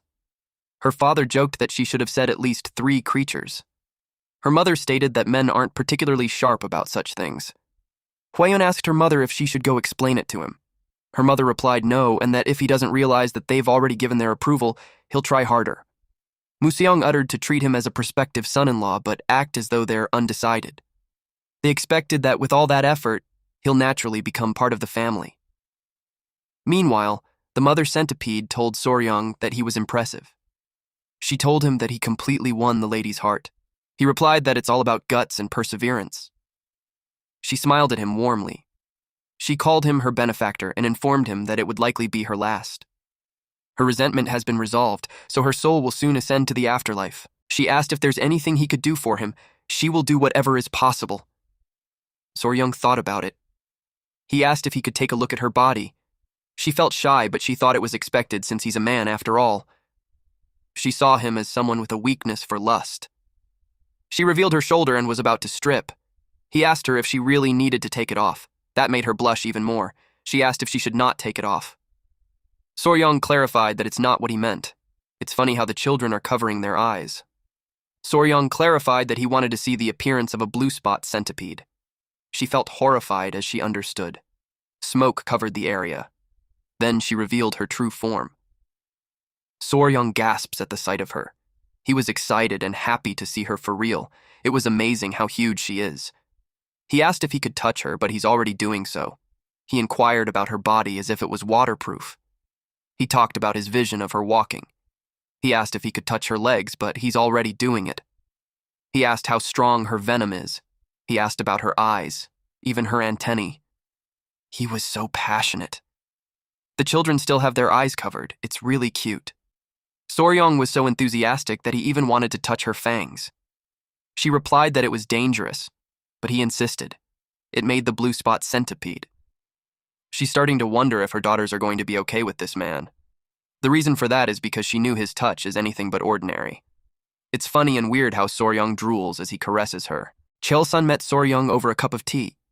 He told him that he heard everything from Huayun, and that is why he'll be treated as their son-in-law. Soryong expressed how he thought he was supposed to wait 3 years. Cheolsun cut him off, saying that the wedding will naturally take place when he had come of age. Soryong tried to clarify that it's not what he meant.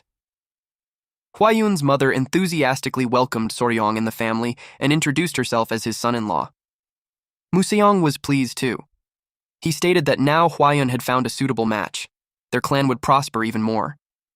Soryong looked at Huayun. As he wondered what's going on when there's supposed to be conditions for marriage, it made him think that they had probably accepted him without any discussion. He decided to play along for now and replied that he's looking forward to everyone's guidance. Soryong was puzzled when Museong told Chaelson that they should get started right away. Chaelson informed Soryong that before he could learn the Tang clan poison arts, there's something that they must show him. He asked what it was. The elders had a smirk on their faces. Chaelson revealed that it's the Hall of 10,000 Poisons. He's certain that it's something that Soryong will absolutely love. They have been waiting for that moment, for Soryong, as a family member, to take his first steps into the Hall of 10,000 Poisons. It's a cherished tradition for the entire family. Soryong called Museong grandfather and expressed that he's looking forward to it. Soryong is excited since he assumed that it's a place where 10,000 kinds of poisons gather. But he saw Hwayeon's side face. He couldn't help but be in awe of her beauty. He remembered the saying that beauties are best admired from the side, and currently, it was like a photo shoot that came to life. Soryong blushed. It was funny how he got caught by his in-laws. They had a smirk on their faces. Chaelson commented that at that rate, he might wear out his daughter's face. He told him that Hwayeon is his woman now, yet he gazes at her so absent-mindedly. Mother-in-law couldn't help but express how Soryong looked like he's completely smitten with Hwayeon. Both Hwayeon and Soryong turned red. Hwayeon tells him to watch where he's walking, and Soryong stutters as he replies yes. A short while later. There were 3 men in front of the large door. 2 men stood proudly while their muscles bulged from their body. They reminded me of Upin and Ipin. I don't know why. While a man in the Tang clan's robe is at the center and he welcomes the Grand Patriarch, Museon ordered them to open the gates since he's there to briefly show his grandson-in-law the Hall of 10,000 Poisons. The men obeyed his orders. In his head, Soryong commented how, for something out of the Middle Ages, the security is ridiculously tight. The man in black robe announced to open the gates, and the 2 muscular men grabbed the heavy door and pushed it open. They put all their strength in opening the gigantic door. The man in black robe commented that the gate was opened quicker that day. Soryong was surprised with that reaction. After fully opening the gate, the 2 muscular men looked exhausted. The man in black robe invited them inside. Chaelson looked at Soryong briefly. While they were passing through, Soryong was bothered to look at the tired muscular men. As if to give consolation, Chaelson explained that the iron gate is forged from Kunyu steel, sourced from the southern wilderness. Even opening the gate is considered an honor. They have arrived inside. It is the treasure trove where the Tang clan of Sichuan stores all its poisons. It is called the Hall of 10,000 Poisons, for it holds 10,000 poisons. Museong warned him to be cautious and not touch anything recklessly. Soryong replied that he understands. He also confirmed if it chambers 10,000 poisons. Chaelson shared that the poisons are carefully categorized, such as paralysis poisons, sleep poisons, and many more. These elderly people sure love to tease those 2. It was evident when Chaelson asked Hwayeon to explain it to Soryong, since he knew Soryong would enjoy hearing it from her. The embarrassment was oozing from Hwayeon and Soryong as they blush. Despite that, Hwayeon accepted the task. Hwayeon grabbed Soryong's hand and led him to the strongest poison of the Tang clan. Hwayeon looked awkward while the elderly adored their interaction. She started pointing at the chi-dissipating poison, the one martial artist fears the most. Once inhaled, it renders energy unusable, so she advised Soryong to be extremely cautious. She pointed out the alimentary canal necrotizing poison, spirit-destroying poison, bloody pulp poison, and even 7-step soul-snatching poison. She told him that all of them are potent poison, but the Tang clan's strongest poison is something else entirely. She gave him a small seed. Soryong was confused. In his head, he saw it similar to a tiger bean. Hwayeon explained that it's the most powerful poison in existence, of course, setting aside the venoms of the 10 great venomous creatures. She added that it's a plant that symbolized the Tang clan. It is called the seed of the castor plant. Soryong was puzzled by its castor seed. He thought of ricin, a highly potent toxalbumin. Just 2 milligrams can be lethal to an adult. It is famously used in the umbrella assassination of Bulgarian dissidents during the Cold War. It's a poison 100,000 times stronger than cyanide. Soryong uttered that it's the poison that comes closest to the Tang clan's ideal, colorless, odorless, tasteless, and formless. That is why they have named it the rarest and most precious of all poisons, golden poison. And when it's used to kill someone, they call it a golden death. Hwayeon told him to take note. The strongest poison isn't the one that inflicts the most agony or causes the most gruesome death. The strongest poison is the one that kills silently, swiftly, and without leaving a trace. She shared that Sichuan Tang clan's poison arts strive for the ideal, the stealth and certainty. In Soryong's head, they are comparable to a clan of assassins. Museong told them that it's enough for now. Museong invited him to go see the venomous beasts that Soryong has been eager to see. Museong even offered, if Soryong is interested, he could even oversee their care, and that the clan will provide full support for anything he requires. In Soryong's head, the translation is that they will support his hobby. He looked so excited. When they were about to go, the patriarch was immediately called. Pai was panting hard for running fast. They asked him what's the matter. Pai told the patriarch that he needs to head to Black Tortoise Pavilion immediately. The patriarch asked why. Pai was about to say something about the clan elder, but Museong cut him off with his burst of anger. He asked what those bastards are up to now. Soryong was thinking if they are pertaining to the branch family members that Weiyun mentioned. Pai informed him that there are two issues. First, the medicine they sent to the Sichuan city lord didn't have the desired effect, and he sent back a letter full of complaints. Before Pai reveals the second one, he looked at Soryong first. Soryong sighed. Pai revealed that it was about the Hall of 10,000 Poisons. Museong anticipated that rumors were already circulating. They decided to leave for now, but not without Museong ordering Soryong to come with them. At the Black Tortoise Pavilion, the elders noticed the patriarch. They started complaining how he made such a critical decision on his own. They protested him choosing an orphan of unknown origins to pair with their beloved Huayun. That triggered Cheol-san. He didn't like that they said that Soryong is an orphan with unknown origins. Cheol-san started emitting a green aura from his body while asking if they were insulting his son-in-law. The elders of the clan insisted that it's true. Museong yelled that he's the one who made the decision. He asked if they had a problem with it. The elders of the clan were flustered. The elders asked the Grand Patriarch to talk some sense into the patriarch. They expressed that entrusting the management of 10,000 poisons to an outsider with unproven abilities is absurd. Museong emphasized that he just said that he approved it himself. While this was happening, Huayun was conscious of Soryong, and she whispered an apology to him. In Soryong's head, his initial thought was goodness. He sighed upon realizing that he made her worry. In his head, it's her who should be apologizing. Everyone was surprised when they heard Soryong say, "Excuse me, sorry to interrupt your conversation." Then he started saying that since it's an issue that stems from his lack of ability, he suggested to demonstrate his skills and prove himself to the elders of the clan. The elders were caught off guard. Soryong uttered that he could do that by helping them solve the troublesome issue with the Sichuan city lord. In a hushed tone, Huayun asked him what he's trying to do. Soryong isn't the type to step forward and make a fuss, but if they are disrupting his peaceful pet owner life, then this man won't just let it slide. Soryong had rendered the elders speechless. Eventually, they got triggered. They lectured him for butting in the conversation of the clan elders. They even challenged him if he knew what the city lord of Sichuan province's letter said before barging in like that. They called him an insolent nobody and reported him to the clan head for daring to meddle. The elders used this chance to point out why they suggested someone from a respectable established martial clan as a son-in-law instead. Cheol-san's wife is starting to get annoyed.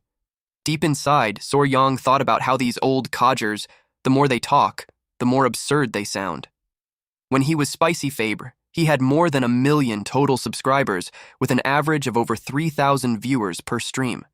He told them that from what he had heard, the elders still refused to recognize him as the son-in-law of the Sichuan Tang clan. So in short, he's still a guest. With Spicy Fabre's large fan base, there were many disruptive trolls causing chaos without any real purpose. Soryong emphasized that he saved the precious daughter of the Sichuan Tang clan, Lady Huayun. On top of that, he also defeated that blood-hand Rakshasa, Takunyang, and saved the life of the patriarch. He challenged them by asking if it's part of the Sichuan Tang clan's etiquette to insult a guest and benefactor to their face. Deep inside, Soryong knew that the kind of malice he saw with the elders is nothing compared to the trolling he dealt with as a streamer. It's downright adorable by comparison. The elders were embarrassed and put to their place. They admitted that they spoke hastily and out of desperation. In his head, he thought of them as pathetic. The Grand Patriarch was amazed by Soryong. One elder brought up that taking down the bloodhand Rakshasa, Tak-Unyan, was going too far. The Patriarch replied that Soryong is telling the truth, and he showed them a document. Upon seeing that, the elder gasped. Their jaws dropped when they confirmed that it's the Blood Hand Poison Art's secret manual. It was written in blood, so it's authentic and belonged to the blood sect. The patriarch encouraged Soryong to show the elders the spotted centipedes. Soryong gently tapped on his chest while telling the elders to look at it. The 3 baby spotted centipedes came out happily. The elders felt nervous upon seeing that. The patriarch explained that it was the offspring of the blue spotted centipede, and he proudly shared that his son-in-law is raising them. He narrated that those little ones were the killers of Ta Kun-young by biting him to death. The elder couldn't believe his ears. He confirmed what the patriarch meant, that the young warrior managed to control a blue spot centipede. The patriarch Soryong and Gupe had devilish grins on their faces while teasing the elders. Cheol-san cited them for addressing Soryong as a young warrior, as a sign of them refusing to recognize Soryong as his son-in-law. Soryong even managed to warn them not to bite, otherwise they'll end up as black and lifeless as Ta Kun-young. The elders were stunned. Their attitude changed by denying that they refused to accept Soryong. They tried to come up with lame excuses like there's a process and it's natural for them to hesitate. The Grand Patriarch sighed and decided to set aside the matter regarding their son-in-law for now. He inquired as to why Soryong can't enter the Hall of 10,000 Poisons. The elders reasoned out that Soryong hasn't fully become part of the family yet. Besides that, the elders couldn't entrust the Hall of 10,000 Poisons to a young warrior who hasn't even reached the age of maturity. The Grand Patriarch told them that the solution is simple. He requested Soryong to demonstrate his ability. Soryong had a grin on his face while he informed them that to be able to prove that he's worthy of the Sichuan Tang clan, he will do it the Sichuan Tang clan's way. And that is by using poison. The elders went crazy. They confirmed if what Soryong meant is that he'll poison the lord of the Sichuan province. They called Soryong an idiot for killing the lord instead of sending medicine. Soryong was confused. Deep inside, he's confused because he's under the impression that the Sichuan Tang clan deals with poison. The next day, the Grand Patriarch informed Soryong that from then on, he will begin learning the Tang clan's martial art, 5 Venoms returning technique. Soryong asked if it will involve physical training as well. The Grand Patriarch replied that as he practices martial arts, his body will naturally adapt to align with the techniques he learns. Museong elaborated that the Tang clan prioritizes practicality, so he will learn skills that can be immediately applied in real situations. Museong unpacked the weapons. There were arrows, daggers, shuriken, and many more. They started with throwable concealed weapons such as needles, coins, darts, powder, daggers, and throwing knives. There are many unconventional concealed weapons, but most can be categorized into 5 types. Museong asked Soryong if he knew which one of them is the easiest to handle. Soryong guessed that it's the dagger or throwing knife. He was correct. Museong asked him what he thinks is the most difficult. Soryong answered the powder since it has to be scattered effectively. Museong informed him that the needle was the most difficult. Soryong assumed that it's because it's small and thin, making it hard to throw. Museong replied that it wasn't just that. It's because Soryong must always remember the exact position where he threw it. Museong decided to demonstrate it since it's easier to understand that way. He took out a brush, he separated the head from the handle, and then he made a sudden movement of throwing an item. It was the hair of the brush and it floated in the air. But then it turned into needles, and it fell on the ground like rain. Soryong couldn't believe how the bristles were embedding themselves like needles. It kept falling from the sky. Museong shared that the Tang clan has a hidden weapon technique called sky-obscuring flower rain. It's a secret art of the Tang clan where hundreds or even thousands of needles fall like a rain of flowers covering the area. In Soryong's head, it sounds like he had to spread needles everywhere and fight in that turf. Soryong politely communicated that if the entire area is filled with such needles, there would hardly be any space left to move. That's when Museong laughed and replied that it's exactly as it is. Soryong must remember the positions of the needle so he won't end up falling victim to his own technique. To Soryong, it was unbelievable. Soryong sweat profusely as he confirms with Museong if he meant that he needed to remember the positions of needles that deflects the opponents or those that fall out of place. Museong replied, of course. Museong informed him that with 5 Poison's body, he would have to memorize at least 100 positions just to begin. Soryong turned pale. When that was over, Soryong fell face down on the ground. Lady Huayan appeared. She asked him if she looked prepared. She's been wearing a beekeeping suit since she heard that he's going to catch a hornet. She asked if it's unnecessary. Soryong replied not at all. He was planning to wait for one, but with that, they can catch it themselves. Hwa-yoon double-checked with him if he was waiting for the hornet to come. Soryong replied that she'll understand once they get there. Soryong asked her if she knew where the hornet's nest was. Hwa-yoon replied that she found one nearby so they can go there right away. Soryong had also put on a beekeeping suit. Hwa-yoon brought up the topic about the letter sent to the city lord of the Sichuan province and asked him if he had seen it. Soryong replied yes. Hwa-yoon was worried that since he's still young, he might not have fully understood the contents of the letter. Hwa-yoon was blushing. Soryong told her that Yang-chi in men is quite important. Hwa-yoon felt embarrassed, so she told him it's enough. It also looked like he's aware of it.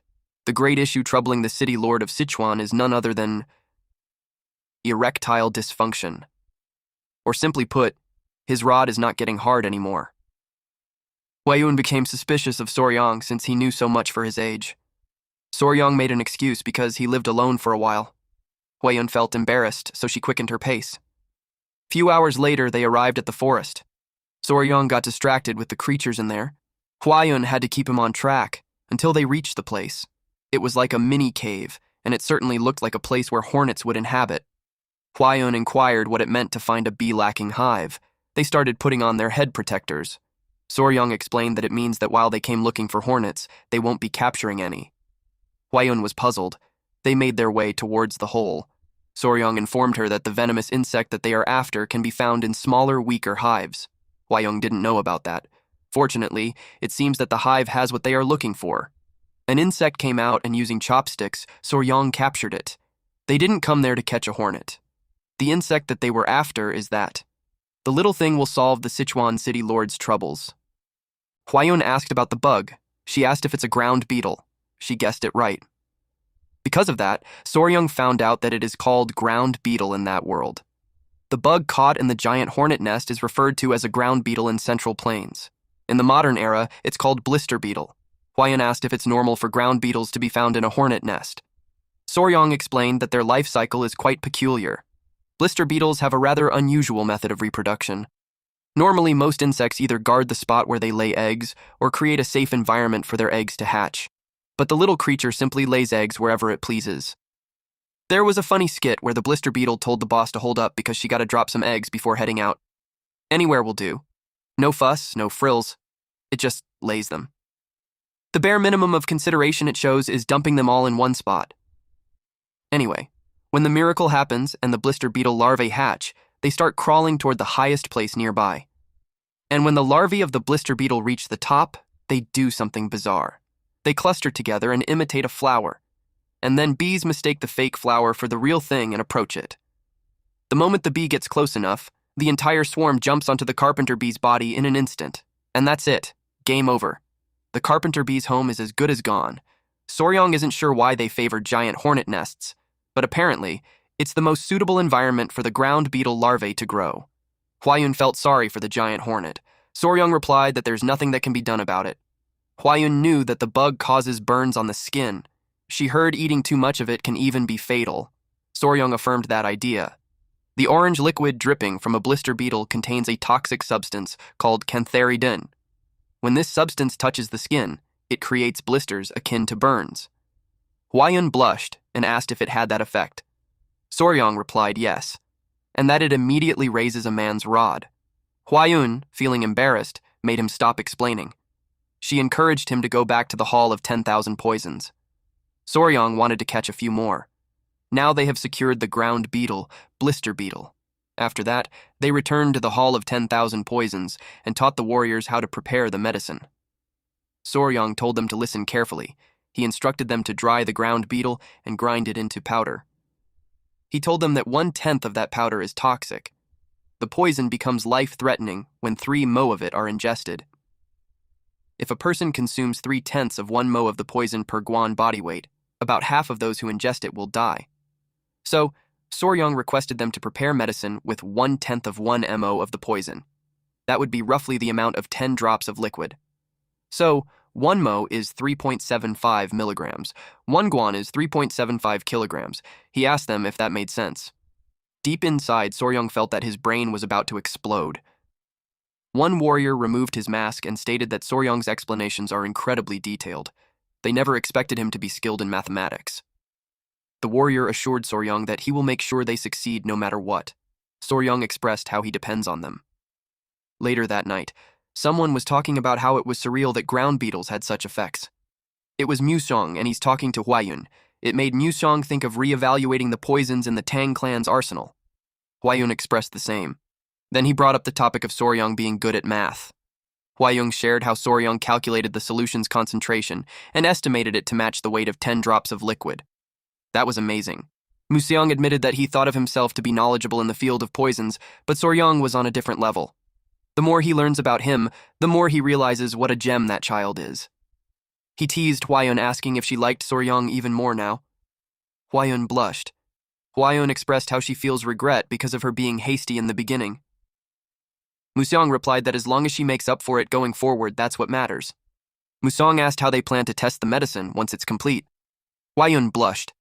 She's red as a tomato. She mentioned how the branch family elders are saying that Soryang has been too insolent. Soryang stated that he'd test it by raising the clan elders straight up. Musong's jaw dropped. He laughed out loud while saying that the kid is amusing. The next day, they were all gathered in a hall. The clan elders were skeptical. The warrior gave Soryang a wooden box. Then the warrior informed him that he blended licorice powder and honey to make it sweeter and easier to consume. Soryang was amazed how the man paid attention to even the smallest details. Soryang asked the warrior if he made it exactly as he described. The warrior replied that he followed the instructions carefully. Other clan members commented to stop making such a big deal out of it. They even challenged how amazing it could possibly be. The patriarch ordered silence. Then he asked Soryang how he'll prove the efficacy of the medicine. Soryang acted surprised about it. The clan elders yelled that it's natural that they have to confirm it. One elder screamed that they would never dare send poison with unverified efficacy to the city lord of Sichuan. One elder seconded that if something goes wrong, it could lead to a major disaster. Soryang replied that there's no other choice. The warrior understood. The clan elders were confused. Because the warrior gave them the medicine, they got annoyed that it seemed like Soryang was telling them to test it. A loud elder asked Soryang if he even knew what that thing was. The other elder commented that Soryang played outside for so long that it seems like his insides turned black too. Soryang grinned. He called his grandfather. Musong asked what he needed. The Soryang brought up what Musong said earlier, that those who have mastered martial arts of the Tang clan are never afraid of poison. Musong got along with Soryang's scheme and affirmed that statement. And then Soryang pointed out that the elders' reaction implied that they are scared. Musong agreed with him again. Soryang taunted the great elders of a clan that has surely attained the level of mastering 100 poisons. He used reverse psychology and expressed that surely those elders aren't afraid of something trivial as ground beetle poison. That angered the elder, and he split the medicine into two. They stated that they have nothing to fear about such low-grade insignificant poison. They took the medicine. They told Soryang that he underestimated them.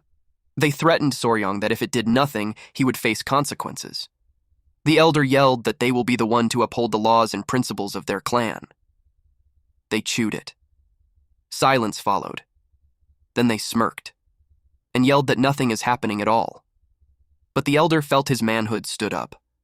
The long slumber of the snake was over. They were embarrassed. And so that day, the laws and principles of the clan were set straight, pun intended. It happened magnificently. The medicine was sent to the city lord of Sichuan. Its effects were proven to be excellent. A little while later, the elders walked the hall holding their pants away from them to hide the evidence. I remember I used to walk like this when that time came. Anyway, Soryang told Musong that it was just as he said. Provoking the elders with something related to poison made them fall for it immediately. Musong knew that they're the type of people who have nothing left but their pride, so naturally it would happen.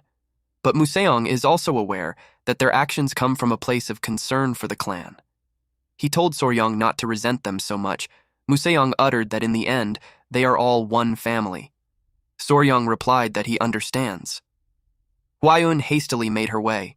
She reported to them that something terrible happened. They asked her what it was, and she told him that their children are acting strange. Soryang blushed and was dumbfounded. Musong became scary when he called his grandson-in-law and grabbed him by the collar. Musong asked him what the meaning of that was. He asked why they have kids.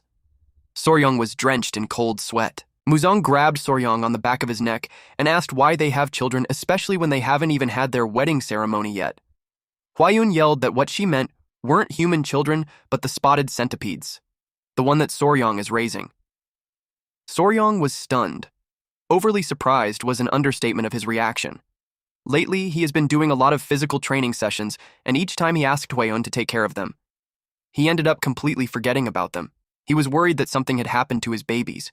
He requested to see. It was like he's about to grab Hwayun's bosom since she keeps them there. Hwayun squealed that they're not there. Museong was dumbfounded. A moment later, the 3 blue-spotted centipedes were all brown and weak. A handprint was plastered on Soryong's face. It was funny how he slapped because of his actions earlier. Soryong stared at the centipedes intensely, while Museong was curious if those centipedes just dropped from Hwayun's body with a thud. Hwayun replied that those seemed fine earlier, but now she's concerned that they might be getting sick. Their color looks a little pale, and their shells seem odd. Soryong assured her that there's no reason to worry. He explained that it is called shedding. Creatures like centipedes with hard shells shed them when they grow bigger. And that probably was happening. Museong asked if those are already shedding their shells. Soryong replied that it will happen soon. A little one moved weirdly. Then the head came out. They were impressed. It was quite an amazing sight. Then the other 2 started shedding their shells too. They shed successfully. They are all out now. Hwayun noticed that they looked almost twice as big as before. She asked if those little ones have names. Soryong realized that they don't. His thinking face looked funny. And what's funnier is the name that he came up with.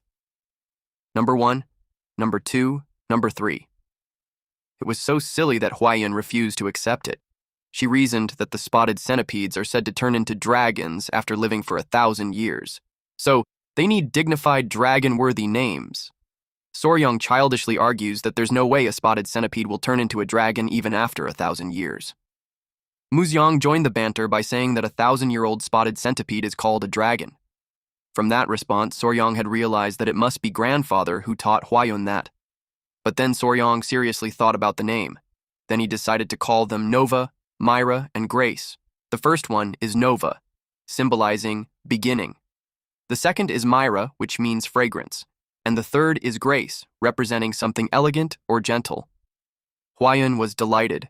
She didn't object because the pretense of naming the children is the father's responsibility anyway. The spotted centipedes now have their names. A full day later, the spotted centipedes returned to cling to Soryong. His body still doesn't feel completely dry yet, but it was good enough to move around now. But he still feels awkward. The centipedes are now heavier. They used to be about the size of a thick sausage, but now they have grown as large as his forearm. It seems like the spotted centipedes felt that his embrace was too tight for them, so now they've coiled snugly around his arms and waist. While he was laying there snuggling with the centipedes, he heard someone talking. 2 men were passing by. One of them had a loaded pouch in his hand and stated that the Sichuan Tang clan is always so extravagant. He invited his friend to hit up the brothel, and his friend thought it was a good idea. They laughed while saying that making money has never been that easy. Soryong got curious about that. At the pavilion, Cheolson stated that he has great news. It's about the medicine that they sent to the city lord of Sichuan. He shared how it worked exceptionally well, and the city lord sent a message of gratitude and included a generous reward. Soryong and Hwayun were delighted. Cheolsan was also proud and happy to have reaped such benefits as soon as he took Soryong as his son-in-law. Soryong had really done something remarkable. Soryong was glad that he was able to help. Because of that, Cheolsan suggested to grant Soryong one of his elixirs, since, had he called it a reward, Soryong would probably refuse out of modesty. Soryong's grandpa said before that an elixir is something that enhances internal energy. Hwayun asked what kind of elixir it is. Cheolsan replied that it's nothing extraordinary. It's the honey of the golden-haired king bee. In Soryong's mind, he put those words together and deduced that it was regular honey. But he knew how internal energy is crucial for becoming a martial master, so he decided to accept it for now. He was about to thank his father-in-law when Hwayun cut him off. She reminded him that he's going to reward Soryong, so she questioned why it's just honey. Cheolsan got nervous seeing Hwayun's threatening demeanor. She argues that what Soryong had accomplished is no feat. Even if the golden-haired king bee is a mid-level venomous creature, honey is the lowest grade among elixirs. She told him that he shouldn't be stingy when rewarding Soryang for such a great achievement. That made Soryang shy. She scolded her father, saying that he should be granting something that is a year's worth of internal energy. She couldn't fathom how he can give an elixir that only provides 2 months' worth of internal energy. Cheolsan was sad, and he reasoned out that it's still an elixir, and it was quite expensive to obtain. But that triggered Hwayun even more. She argues that compared to what Soryang has done, it's a pittance. Cheolsan was in a difficult situation. Soryang inquired what the golden-haired king bee was all about. Cheolsan explained that it's a mid-tier venomous creature occasionally found in jungles. Its size is as big as a small dog. It is said that consuming its honey grants internal energy equivalent to 2 full months of reclusive meditation. Imagining the size of the bee, he was excited and amused. But Hwayun put reins on his thoughts. She told him that he's making her feel upset on his behalf. Cheolsan clarified that his intention wasn't like that. It's only because he thought that Soryang might want to see the golden-haired king bee in person. Hearing that got Soryang excited. He clarified if he's suggesting that he should see the golden-haired king himself. It's exactly what Cheolsan had in mind. Internally, Soryang interpreted that as harvesting the honey himself. He used to do it a few times back in his days as a YouTuber. The gentlemen excitedly made their way to the door. Soryang shared that when it comes to bees, he's basically an expert. Cheolsan knew Soryang would like that idea. Soryang inquired what the golden-haired king bee even looked like. Cheolsan simply replied that it's like bees. Hwayun could only sigh. And so, the honey harvesting journey began. Cheolsan provided them with premium top-tier information, so they thought there wouldn't be any competitors. But when they arrived, there were 2 clans fighting. Apparently, those people bought the information too. One clan asked the other if the guy they bought it from has scruffy hair and a big mole on his face. The other clan replied that it's exactly the guy, but whatever the case, they won't back down easily. Hearing those descriptions, Soryang remembered the 2 guys that passed by him. He realized that those 2 went around selling information everywhere. One guy got really into those scammers. He yelled, "How dare you insult the Sichuan Tang clan in Sichuan?" His loud, angry voice, and hearing that they're from Sichuan Tang clan made those guys nervous. Well, now, the peaceful honey harvesting trip is far from that idea. Before Soryang leaves for his first journey outside, Cheolsan warned him to be cautious. As a member of their family and someone from the Tang clan, he should never forget who he is. Soryang politely replied yes to that. Then Cheolsan looked at something on his side, which made Soryang turn his head too. There were men lined up in front of them. Cheolsan informed Soryang that he will be leading those people. It was time for him to learn to manage others. Soryang was flustered. Soryang thought it should be Hwayun. Cheolsan called him silly and explained that since Hwayun is his woman and he is his partner, that makes him the highest authority in the group. Upon hearing the word partner, Soryang blushed. Hwayun had faith that he will do well, and she promised to help him along the way. He replied that he'll do his best. But now that he's in the midst of that chaos, he asked himself what he should do. He asked the man with him what they should do in that situation. He wondered if it's better to share the information with them. Soryang is speaking with the Venom Blood Unit's leader, Wolfgang. Wolfgang wasn't pleased that someone dared to share the information of the Tang clan. Hwayun seconded that whoever it is, that person had some guts. She was seriously pissed off, and she expressed that with her intimidating aura while questioning the selling information purchased by the Sichuan Tang clan to someone else. Those from other clans recognized her, the poisonous flower of the 3 flowers of Murim. One man couldn't believe that a direct descendant of the Tang clan, the poisonous flower, is in there in person. The man was forced to greet. He represented the Central Wind sect and clarified that they have no intention of interfering with the Sichuan Tang clan's affairs. He stated that they will withdraw. The Noble Origin sect also decided to withdraw. Even if it pains them, the Jade Ghost Slayer follows to withdraw too. One of them vowed to catch that rat bastard and skin him alive. They all scurried away. Soryang realized the influence of the Sichuan Tang clan. He asked if it was resolved. Wolfgang replied no. He knew that those unorthodox bastards wouldn't back off so easily. Wolfgang suggested that they set a camp nearby and take shifts keeping watch. He knew that those men were probably hiding, waiting for the right moment. He instructed Gu Pei to go find out where they had set up camp. Soryang looked worried. Hwayun assured him that it will be okay. He was more concerned about his honeybee. They hid behind a boulder as they watched the bees. The bee actually looked cute. It's like wearing faux fur on its body. Several of them flew inside the trunk. Soryong got excited upon seeing those golden-haired king bees. Hwayeon admitted that it's her first time seeing two. She pointed out how big it is. Soryong finds them cute. Hwayeon was amazed with their fluffy fur. Wolfgang is pleased seeing them too. Soryong noticed how their colony seemed small. It was like there's only a few hundred of them. But considering their size, that made sense. Hwayeon asked about colonies. Soryong explained that it's the group of the bees. Usually, a small hive would have about 5,000 to 7,000 bees. Hwayeon was shocked that Soryong could tell that without even entering the hive. Soryong replied that he can estimate it by observing how many bees go in and out of the entrance. Someone appeared behind them. It was Pai, and he reported that they located those unorthodox bastards. Wolfgang inquired where they were. Pai hesitated to answer at first. But as Wolfgang expected, those bastards have set up their camp on the opposite side. They don't seem to be doing much, but if something happens, they'll definitely make a move. Wolfgang decided to wait until nightfall and harvest the honey using the Tang clan's method. Soryong inquired about that method. Wolfgang explained that if mugwort leaves are burned, the smoke will calm the bees, and during that time, they can harvest the honey. Soryong replied that it's an excellent method, but Pai was concerned that the wind was blowing towards them at the moment. With that, their plan went down the drain. Then, Soryong thought of something. Pai asked him if it's something clever. Soryong explained that if the wind is blowing towards them, it would mask their scent. Then he decided to take this chance to go for a quick visit. He was already on his way when Hwayeon grabbed his shirt to stop him because it was dangerous. The golden-haired king bee is a mid-level venomous creature. But Soryong was crazy about it. He stated that he'll just touch it once and come back. While he was struggling to get out of Hwayeon's grip, a pebble fell, and it rolled towards the hive. They instantly knew it was bad news.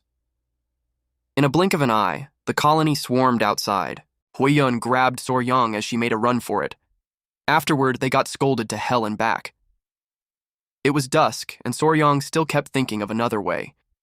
If they light the fire against the wind, they will be caught between the unorthodox bastards and the hive. The golden-haired king bee is a bit different from the bees that he knew. They are bees that detect ground vibrations from over 30 kilometers away. Even ground bees can't do that. Hwayeon found him. She shared that the kids finished their meal. They kept trying to wander off, so she brought them to him. Soryong thanked her. Soryong gently told the little ones to behave. Hwayeon sat beside Soryong, which made him flustered. She asked him if he had made progress. He replied that he needs to observe a bit more. She admitted that she felt like she's pressuring him, so she apologized for that. She told him to take his time and not feel burdened, but that actually had the opposite effect on him. Hwayeon noticed something on the opposite side of the old tree. There were monkeys. The monkeys were noisy. Hwayeon noticed how one monkey was so angry. Soryong called her name. Then he asked her if she smelled something sweet. Hwayeon noticed the scent. Soryong realized that it could be pheromones. Soryong hurriedly told her that they need to leave because the bees are about to swarm. Hwayeon grabbed him and hastily ran away. She leapt high and made some distance. She's still holding Soryong by the armpits. Hwayeon was stunned. The bees quickly flew out of the hive. Their target is the fallen monkeys. They feasted on the corpse. That was a close call for those couples. Hwayeon was intrigued on how Soryong knew that the golden-haired king bees were about to attack, because he was able to warn her to get away before they even heard the buzzing. He replied that it's because of the scent. Hwayeon had finally noticed the faint smell of magn. Soryong was astonished that she can actually distinguish the scent of pheromones. Soryong asked her if she recognized the scent she smelled earlier. She replied yes. She stated that it smelled like a magnolia flower. Soryong was excited to have found the answer. While he laughs like an evil maniac, Hwayeon blushes because his hands are on her shoulders. With a devilish grin on his face, he stated that he had thought of a way to wipe out those unorthodox bastards who were after his honeybees. The men from different clans were chilling around the bonfire. They drank liquor and feasted on the meat. One of them asked the others when they thought the Tang clan would go to gather the honey. A man replied that it's hard to say. 3 days ago, they were wandering everywhere, but now things have gone quiet. Someone expressed that the Tang clan might make a move soon. Another person gave a vague reply that it could be. Another man questioned if the beehives could really bring in money. A man was slightly annoyed with this dumb question. He commented how the man seemed like he's been living under a rock his whole life. Then he elaborated that candles made from the beeswax of the golden-haired king bee are treasures used exclusively by the imperial family. The man assumed that the Tang clan will certainly take only the honey and leave, so the remaining beehives are for them to take. The men had evil thoughts for when the Tang clan got wiped out. Someone brought up the topic about a notorious poisoner, the 3 flowers of Murim. They decided to keep an eye on and make sure she doesn't die. They liked that idea, especially that she's a beauty. Their lecherous nature was evident when they expressed how their skin tingled with excitement with just the thought of it. They even joked that one of them might even end up as the Tang clan's son-in-law. But they stopped when someone noticed a scent. It had a pleasant smell. One of them thought that it's her, the poisonous flower's scent. They even assumed that the poisonous flower's natural scent is as intoxicating as that. Suddenly, there was a loud noise.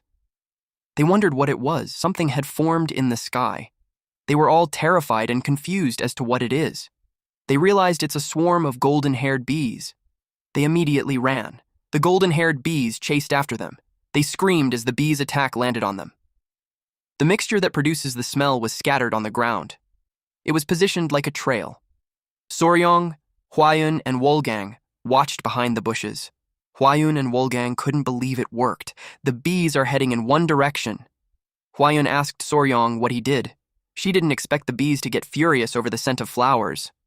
Soryong replied that it's because he ordered the bees to launch a full-scale attack. Hwayun was confused when he said full-scale attack since Soryong only crushed some flowers and fruits and sprinkled their juice around. Soryong explained that the scent triggered an attack order. Pheromone is a chemical signal used by animals of the same species to communicate, especially social insects like ants and wasps. They rely heavily on pheromones. The pheromone that Soryong utilized is the exact scent bees release when they launch a full-scale attack. It's called isoamyl acetate. Hwayun confirmed with him if he meant that magnolias emit the same scent that bees use to signal an attack. She was fascinated. But Soryong was more fascinated with her ability to recognize the scent. Hwayun explained that it's because the Tang clan specializes in poisons, so she must have been sensitive to scents. It was about time. With the golden-haired king bees off launching their full-scale attack, Soryong decided to enter the hive, and to harvest the golden-haired king bees' honey. They cautiously head in. Soryong brought a makeshift incense wrapped in leaves. Wolgang told Soryong that it's dangerous. He offered to take the lead. They were impressed by how big it was. It was amazing. The honeycombs were like a large golden chandelier on the ceiling. It was beautiful. And fortunately for Soryong, Hwayun, and Wolgang, the bees have left. Soryong noticed something. There was no honey at all. Wolgang replied that it can't be right.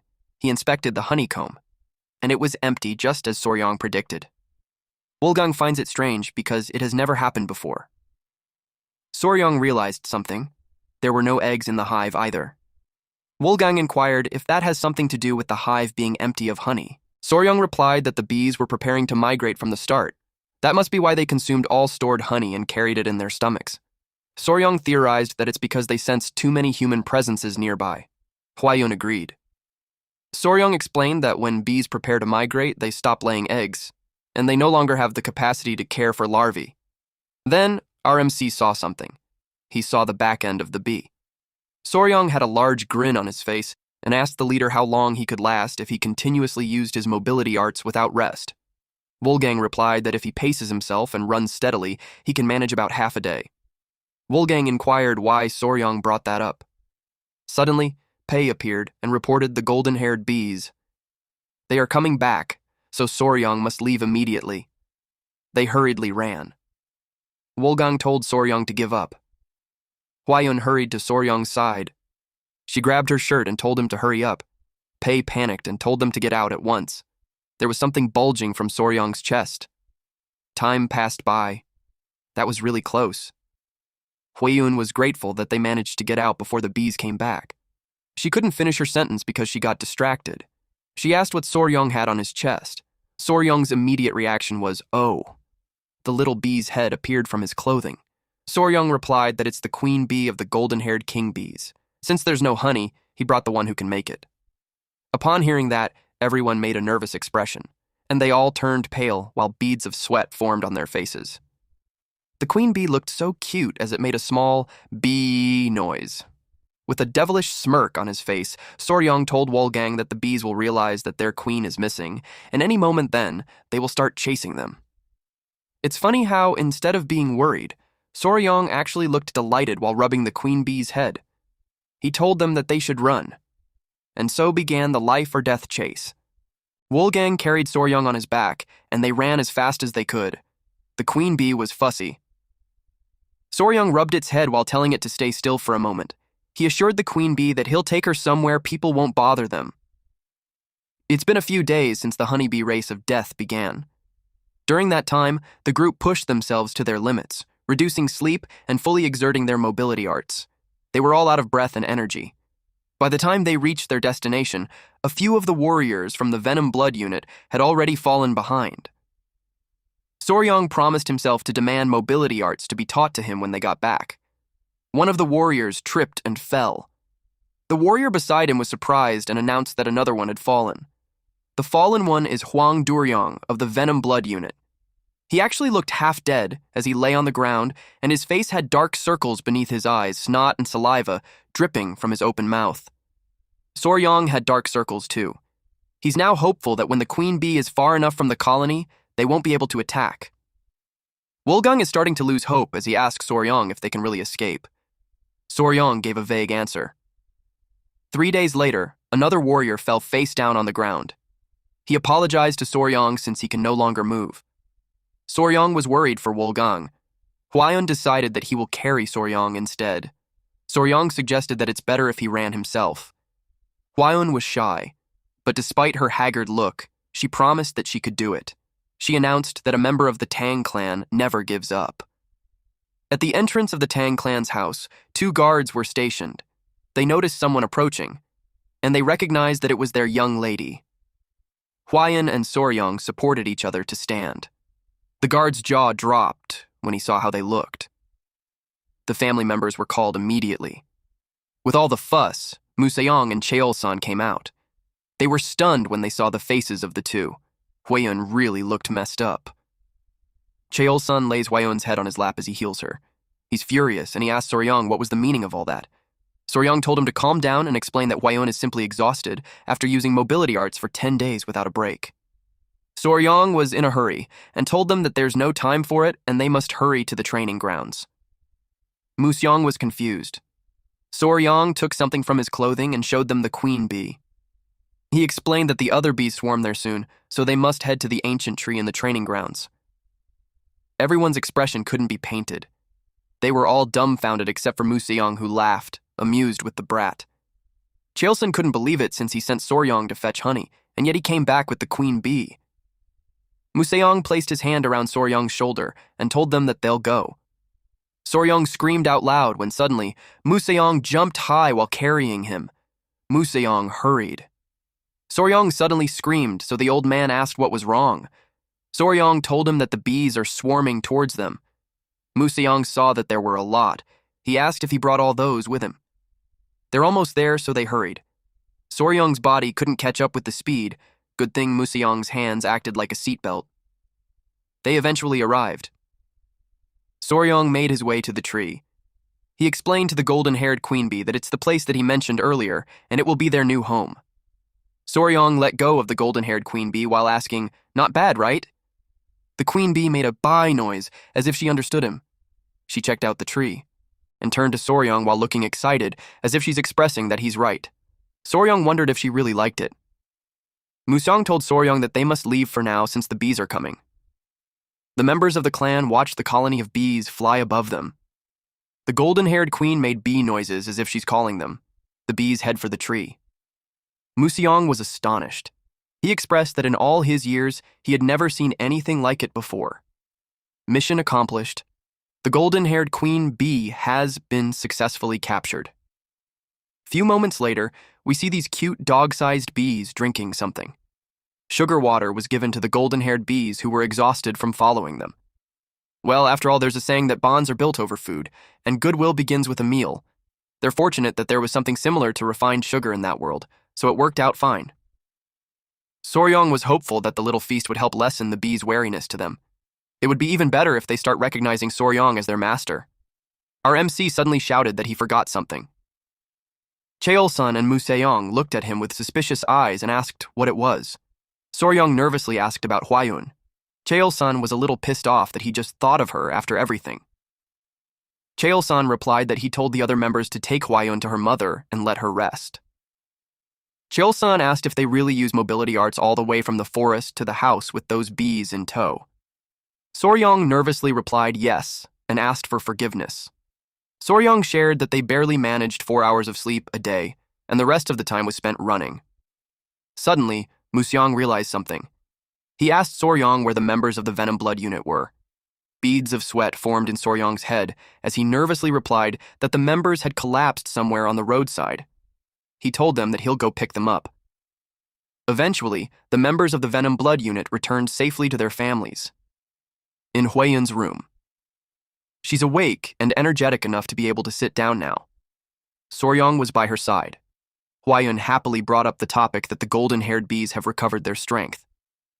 Soryong shared that the golden-haired bees are currently gathering nectar from the poisonous flowers of Tangclan Mountain. Hwayun replied that it's adorable. Suddenly, someone barged in calling for Soryong in panic. Pei told him that he needs to come outside at once. He informed Soryong that there's something wrong with the golden-haired bees. It's like they're searching for something. Soryong and Hwayun went out. The bees were scattered all over the area. Until they spotted Soryong, they clung onto him. Suddenly, they're pulling his shirt. Soryong was confused as to why they're acting like that. Because of the pulling, he was lifted off the ground. Hwayun was surprised to see Soryong being flown by the swarm of bees.